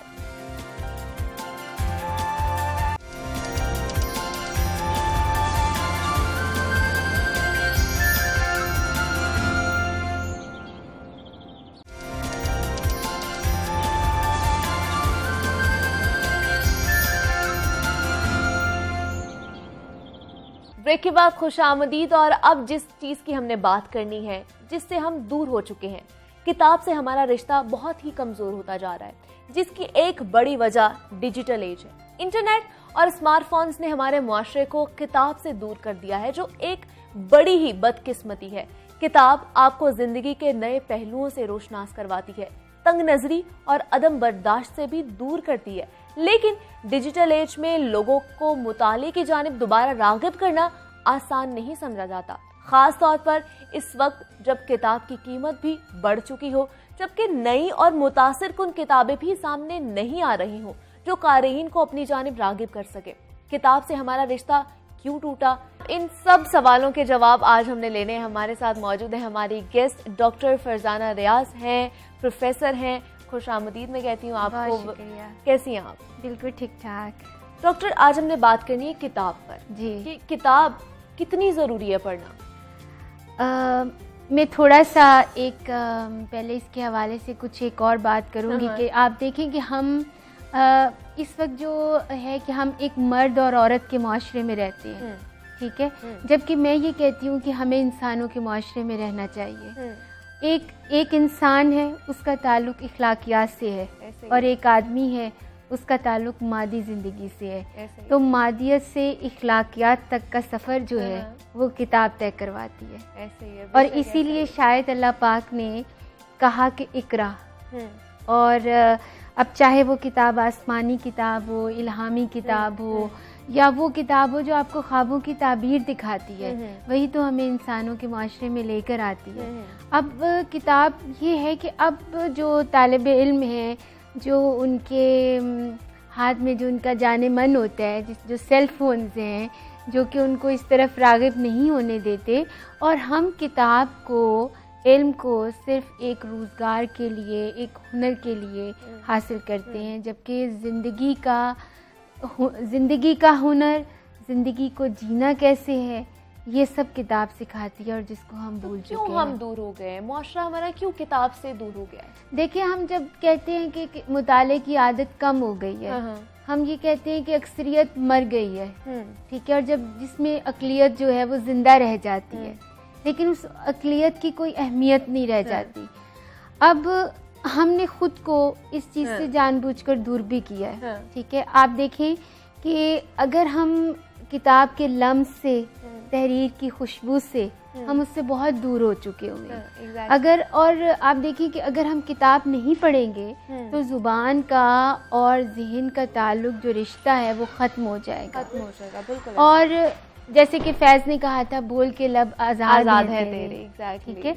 तो अब देखिए, उसमें जो उस आपके जिस्म को तो पाबंद किया जा सकता है, आपकी फिक्र को भी पाबंद किया जा सकता है, लेकिन आपकी ज़ुबान को पाबंद नहीं किया जा सकता। ऐसे ही है। और ये ज़ुबान का जो एक एतमाद है, ये किताब लेकर आती है। प्रोफेसर, डिजिटल एज तो पूरी दुनिया में आई है जी। पूरी दुनिया में वो लोग फोन्स भी यूज करते हैं, वो उसको एज अ गैजेट यूज करते हैं, लेकिन यहाँ पर जो तनज़ली किताब की गई है, जो दूरी किताब से इख्तियार की गई है, वो क्यों है? कल मैंने अपने स्टूडेंट से यही सवाल किया। मैंने कहा, अच्छा मुझे आप बताएं कि हम किताब से आप किताब क्यों नहीं पढ़ते। मैं बिल्कुल आपको लेटेस्ट सर्वे बता रही हूँ, और बड़े होनहार तालिब इल्म है, और वो कहते हैं, कुछ ने मुझे कहा कि मिस हम, क्योंकि सिलेबस बहुत ज़्यादा है, कुछ ने कहा कि ये जो पबजी है, ये जो टिकटॉक है, ये जो मीडिया है, ये हमें नहीं चैन लेने देता।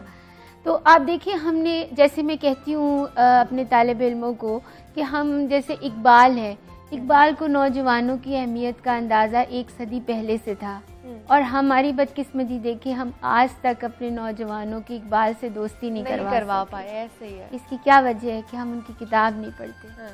तो इसकी, हमने किताब से दोस्ती, वो आपको मालूम है कि जब ये सब जाने मन नहीं थे, तो उससे पहले एक लाइब्रेरीज होती थी, खोखे होते थे। अभी भी आप देखें मुनीबा कि अभी एक ऑफर आती है पिज़्ज़ा की, कि एक पिज़्ज़ा है और उसके साथ राहते जहाँ पेप्सी जो है वो फ्री होगी, और हम उसको लेते हैं। बिल्कुल ऐसे। और वो 1000 रुपया खर्च करते हैं, लेकिन वो किसी भी तहजीब में नहीं गिना जाएगा। लेकिन वो किताब जो 500 रुपए में आती है, जिसको 100 लोग पढ़ते हैं, और वो एक तहजीब लेकर आती है, उसकी अहमियत नहीं हम जानते। बिल्कुल ऐसे है। डॉक्टर, आपको लगता नहीं है कि जो आजकल किताबें आ रही हैं जी, उनके मौज़ूआत बहुत वीक हैं? नहीं, ऐसा नहीं है। किताबें बहुत सी ट्रांसलेशंस हो चुकी हुई हैं, और अब सबसे अच्छी बात ये है कि हमारे यहाँ ट्रांसलेशंस का बहुत ज़्यादा काम हुआ है। बहुत सी मतलब रशियन लिटरेचर ट्रांसलेट हुआ है, साइंसेस में भी ऐसे ही होगा, हर उसमें सब्जेक्ट्स में ऐसे ही होगा। तो इसी तरह से आप देखें कि जैसे अदब के हवाले से जो मैं जानती हूँ कि पर्शियन अदब है, अरेबिक अदब है, या फिर उसको आप कहें कि इंग्लिश लिटरेचर है, जो लोग नहीं पढ़ सकते, हमारे यहाँ बहुत से हमारे जो मुफक्किरीन हैं, राइटर्स हैं, जो किताबें हैं वो सामने आ रही हैं। जी बहुत की आपने बातें की जी जी बहुत आ रही हैं। और देखिए जदीदियत तो साथ साथ चलेगी ना, क्लासिकियत और जदीदियत का संगम तो रहेगा।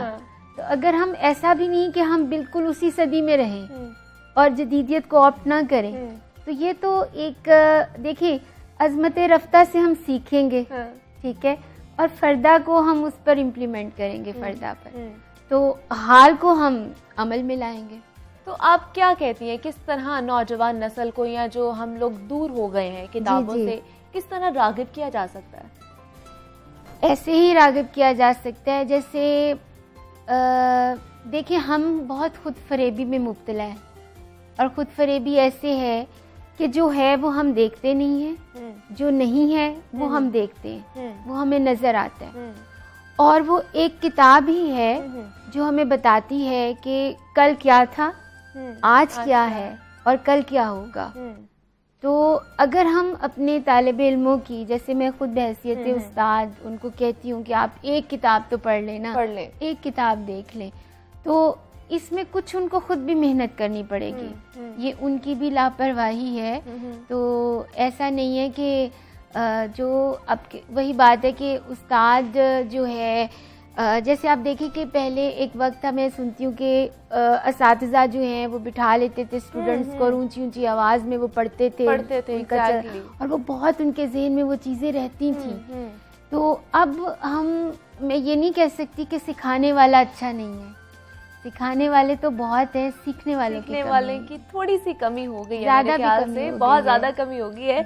डॉक्टर फरजाना, हम पर्सनालिटी पे बहुत फ़र्क पड़ता है किताब पढ़ने से और ना पढ़ने से? जी बिल्कुल फ़र्क पड़ता है। देखिए आपकी पर्सनालिटी आपकी ज़ुबान से है, और ज़ुबान का और किताब का बहुत ज़्यादा ताल्लुक़ है। और आप पढ़ेंगे नहीं तो बोलेंगे कैसे, ऐसे ही, और अच्छा नहीं बोलेंगे तो शेयर कैसे करेंगे। जब अब देखें किताब और हर्फ का जो एक रिश्ता है वो एक विरसे की मुंतकिली है दूसरी नस्ल में। तो अगर हम उसको मुंतकिल नहीं करेंगे तो हमारी नस्लें तो पीछे जाती जाएंगी। तो जो माशरे में अदम बर्दाश्त फैल रहा है, जी, किताब से दूरी की वजह है ये बहुत बड़ी? ऐसा देखिए किताब जो हर्फ है ना, वो आपको एक, जैसे मैंने तहजीब की बात की थी, किताब एक बहुत बड़ा आईना है जो आपको दिखाता है, आपको सिखाता है। अगर हम आपका दोस्त भी है किताब, दोस्त कहाँ जाता है किताब? आप देखिए आप के पहले तकारीर होती थी, ठीक है, और उन तकारीर में आप दोनों पहलुओं पे बात करते थे, सोचते थे, उसके उस मौजू के मुखालफत में भी वो सोचते थे और उसकी हमायत में भी सोचते थे। अब खुतबा है, अब खुतबे देते हैं और बस उसके बाद कोई बात नहीं होती, अब बहस होती है, मुबाहिसा होता है। तो इस क्योंकि किताब खत्म होगी और बहस बाकी रह जाएगी। डॉक्टर फरजाना, पहले हम देखते थे कि हमारे वालिदैन हमें कहते थे किताब पढ़ो, ये वाली किताब पढ़ो। बचपन में या पहले ज़माने में जो बच्चे होते थे उनके वालिदैन बहुत इनपुट देते थे उसमें कि आपको किताबें ला के देते थे, आप पढ़ो। अब के जो वालिदैन हैं वो क्या करें अपने बच्चों को उस साइड पे राग़िब करने के लिए जो मोबाइल फ़ोन की तरफ चले गए हैं, जो गैजेट्स की तरफ चले गए? जी बिल्कुल, देखिए वो उनकी मजबूरी भी है। मैंने आपसे कहा ना कि सिखाने वालों की कमी नहीं है। किसी भी कौम में उस्ताद जो हैं वो एक पिलर की हैसियत रखते हैं, क्योंकि उस्ताद सोचना सिखाता है। लेकिन अगर सामने वाला सोचना ना चाहे तो फिर उस्ताद के में तो कमी नहीं है ना। तो तरबियत के मराकज़ हैं, मैं खुद एक बहुत बड़े इदारे में पढ़ाती हूँ और मैं वहाँ से पढ़ी भी हूँ। मैंने बहुत अच्छे उस्तादों से पढ़ा है, बहुत बड़े नामवर उस्तादों से पढ़ा है, और उन उस्तादों ने हर तरह से हमारी तरबियत करने की कोशिश की। जाते जाते आप क्या कहेंगी, हमें कौन सी बुक्स रेकमेंड करेंगी नौजवान नस्ल को जो वो पढ़ें?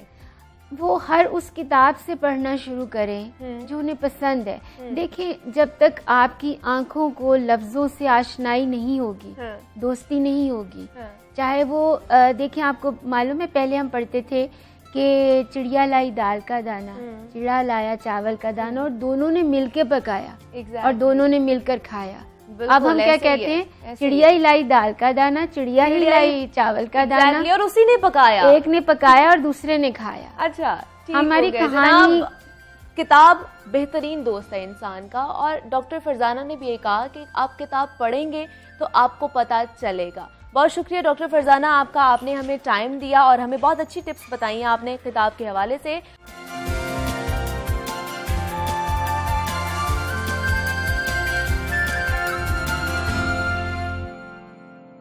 तो जनाब, आज हम आपको बड़ी ही मज़े की तारीखी मकाम है जिसकी सैर करवाने जा रहे हैं। आपको पता ही होगा कि तारीखी मकाम हमारी ज़िंदगी में कितने अहमियत के हामिल होते हैं। आज हम आपको ऐसे ही तारीखी मकाम पर ले जा रहे हैं जो सदियों से लाहौर की शनाख्त रहा है। जी, तो मैं बात कर रही हूँ लाहौर की तारीखी बादशाही मस्जिद की, जो मुगलिया तर्ज तामीर का अजीम शाहकार है। बादशाही मस्जिद को 1674 में मुगल बादशाह औरंगजेब आलमगीर ने तामीर करवाया था। बादशाही मस्जिद में सदियों से सोमो सलात की सताहें गूंज रही हैं। चले आए, आपको भी मस्जिद में लिए चलते हैं हमारे नुमाइंदे के साथ जो हमारी रहनुमाई करेंगे। देखें, इस वक्त हम लाहौर की बहुत ही मशहूर जो बादशाही मस्जिद है उसके बाहर मौजूद हैं। इसको आमतौर पर आलमगीरी मस्जिद भी कहा जाता है क्योंकि इसे तामीर करवाया था 1674 में औरंगज़ेब आलमगीर ने। और बहुत ही शानदार मोनूमेंट, मुग़ल दौर का एक ऐसा मोनूमेंट जिसको हम कह सकते हैं कि ये लाहौर की बहुत सारी दीगर शनाख्तों में से एक शनाख्त भी है कि जब भी बादशाही मस्जिद का नाम लिया जाएगा तो उसके साथ ही लाहौर का नाम भी जहन में ज़रूर आएगा। और ये आमतौर पर इसको मुमासलत दी जाती है दिल्ली की जामे मस्जिद से जो इससे तकरीबन मिलती जुलती है, और उसको 1648 में औरंगज़ेब आलमगीर के वालिद शाहजहाँ ने ही तामीर करवाया था। और ये तकरीबन एक ही रकबा और एक ही तर्ज़ तामीर की हामिल हैं दोनों इमारतें।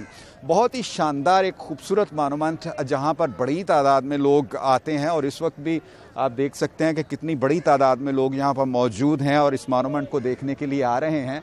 कोशिश तो हमारी ये थी कि हम गुफ्तगू करते हुए बादशाही मस्जिद के अंदर भी जाएंगे, लेकिन रश इतना ज़्यादा है और फिर फासला थोड़ा सा तवील भी है, तो इसलिए यहीं पर गुफ्तगू करने का यहीं पर खड़े होकर गुफ्तगू करने पर इत्तफाक करते हैं और थोड़ा सा अपने नाजरीन को इस मस्जिद के बारे में बताते हैं। लेकिन इस हवाले से एक चीज़ बड़ी अहम होती है जो हम अपने नाजरीन को एडवाइस करना चाहते हैं कि जब भी वो कभी किसी तारीख़ी मुकाम पर जाएँ तो उसको एक पिकनिक स्पॉट समझ कर ना जाएँ। मतलब एक तारीख़ के तालिब इल्म की हैसियत से जाएं और जहां भी जाएं पहले उसके बारे में थोड़ी सी इन्फॉर्मेशन ज़रूर हासिल करें। और आप देखेंगे कि अगर आप इन्फॉर्मेशन हासिल करने के बाद जाते हैं तो आपकी सैर का लुत्फ़ दोबाला हो जाएगा और आप ख़ुद को तारीख़ के एक धारे में बहता हुआ महसूस करेंगे। तो थोड़ी सी इन्फॉर्मेशन जो नाजरीन की है इस मस्जिद के हवाले से, उसमें हम भी थोड़ा सा इजाफ़ा कर देते हैं कि इसको दूसरी सबसे बड़ी मस्जिद करार दिया जाता है पाकिस्तान की, और 60,000 के करीब नमाजी बैक वक्त इसमें नमाज अदा कर सकते हैं। चारों जानब मीनार हैं और हर मीनार की जो बुलंदी है 176 फिट के करीब है। काफ़ी बुलंदोबाला मीनार हैं चारों, लेकिन अब काफ़ी तवील अरसे से ये बंद पड़े हैं क्योंकि कुछ नाखुशगवार वाक़यात यहाँ पर पेश आए थे जिसके बाइस इन मीनारों को बंद कर दिया गया। लेकिन मस्जिद के मीनारों पर लगे स्पीकरों से पाँचों वक्त आज़ान की आवाज़ जो है ज़रूर बुलंद होती है, अहले इस्लाम को अल्लाह के हुजूर सर्बसजूद होने की दावत देती है। और इसमें भी आप देखेंगे कि ये जिस तरह आम तौर पर जितनी मुग़ल दौर की इमारतें हैं या इस तरह के जो मोनूमेंट्स हैं वो आपको ज़मीन से कदरे बुलंदी पर दिखाई देंगे। तो मस्जिद तक पहुँचने के लिए पहले यहाँ पर आना और उसके बाद ये तकरीबन 20 के करीब सीढ़ियाँ हैं, इनको चढ़कर ऊपर जाना और उसके बाद मस्जिद में एंट्रेंस का जो मेन दरवाज़ा है वो सामने आता है। मतलब ये कि आप किसी दूसरी मुग़ल मोनूमेंट पर भी जाएंगे तो आपको आमतौर पर वो ज़मीन से काफ़ी बुलंदी पर दिखाई देगा। और इस मस्जिद के हवाले से तो ये बजा तौर पर कहा जा सकता है कि इसको दानिस्ता तौर पर बुलंदी पर तामीर किया गया क्योंकि यहाँ पर साथ में दरिया बहता था, तो ख़दशा ये था कि कभी अगर दरिया में सैलाब आता है तो खुदा नुखास्ता मस्जिद को नुकसान ना पहुँचे। और ये सोच काफ़ी कारगर भी साबित हुई कि काफ़ी मरतबा सैलाब आए भी होंगे लेकिन इस मस्जिद के स्ट्रक्चर को कोई नुकसान नहीं पहुँचा। और यहाँ इस वक्त आकर हमें इस बात की भी बड़ी खुशी हो रही है कि बहुत बड़ी तादाद में ना सिर्फ लाहौर से बल्कि दूसरे शहरों से भी यहाँ पर लोग आए हुए हैं इस मॉन्यूमेंट को देखने के लिए, मस्जिद को देखने के लिए। और यूँ भी ये एक तारीख़ी हब करार दिया जा सकता है जिस जगह पर ये मस्जिद वाक़ है कि हमारे एक साइड पे हज़रत इल्लामा इकबाल का मज़ार है, सामने जो है लाहौर फोर्ट का आलमगीरी दरवाज़ा है, इसके अलावा जो हमारी लेफ़्ट साइड है इस पर मीनार पाकिस्तान है, डेरा गुरुद्वारा जो महाराजा रंजीत सिंह की मड़ी है उसके साथ गुरुद्वारा है। मतलब ये एक यकीनी तौर पर एक तारीख़ी हब है। और जब शायकीन यहाँ पर आते हैं तो सिर्फ वो बादशाही मस्जिद को देखने पर इक्तफ़ा नहीं करते बल्कि उनकी कोशिश होती है कि तारीख़ के इन तमाम जो नकूश हैं, जो मॉन्यूमेंट हैं, उनका विज़िट किया जाए। इसीलिए यहाँ जिस वक्त भी आ जाए, मतलब जब ये पार्क या मॉन्यूमेंट या बादशाही मस्जिद खुले होते हैं तो उन औकात में जब भी यहाँ पर हम आएंगे तो हमें शायकीन का और विज़िटर्स का इसी तरह से रश मिलेगा। और अल्लाह करे कि ये रौनकें इसी तरह चलती रहें, बहाल रहें। जी तो जनाब, देखा आपने किस कदर खूबसूरत मस्जिद है। मस्जिद तो वैसे भी खूबसूरत होती ही है लेकिन बादशाही मस्जिद की तो क्या ही बात है।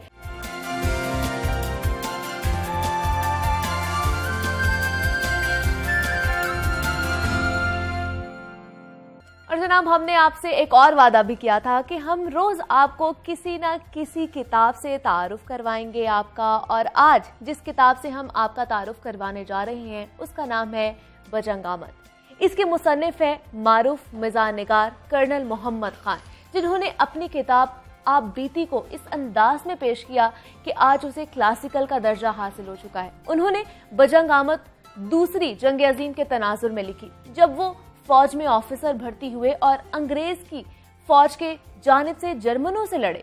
लेकिन जंग जैसे हौलनाक मौजू को उन्होंने लतीफ किस्सों और अपने मज़ाह से कुछ यूं बयान किया कि आप इनमें खो जाते हैं। इसी तरह उन्होंने मिस्र में लड़ी जाने वाली जंग के किस्से और जनरल रुमेल के कारनामों को भी मुतासिर को अंदाज में पेश किया है। ये किताब है तो कुछ मुश्किल उर्दू में, लेकिन जनाब अगर आप इसे दिल लगाकर पढ़ेंगे तो यकीन मानिए आप इसके दीवाने हो जाएंगे। तो जनाब, किताब आपने पढ़नी है, बहुत ही एक आपका रिश्ता उसके साथ बढ़ना बहुत ही जरूरी है। आप पढ़ेंगे तो आपको पता चलेगा कि आपको उससे क्या मिल रहा है। तो आज जुम्मे का दिन है और हमारे शो का भी इख्तिताम हो गया है और मैं आपसे इजाजत चाहूंगी, लेकिन उससे पहले आप हमारे शो के बाद जुम्मा भी जरूर पढ़िएगा और मुझे इजाजत दीजिए।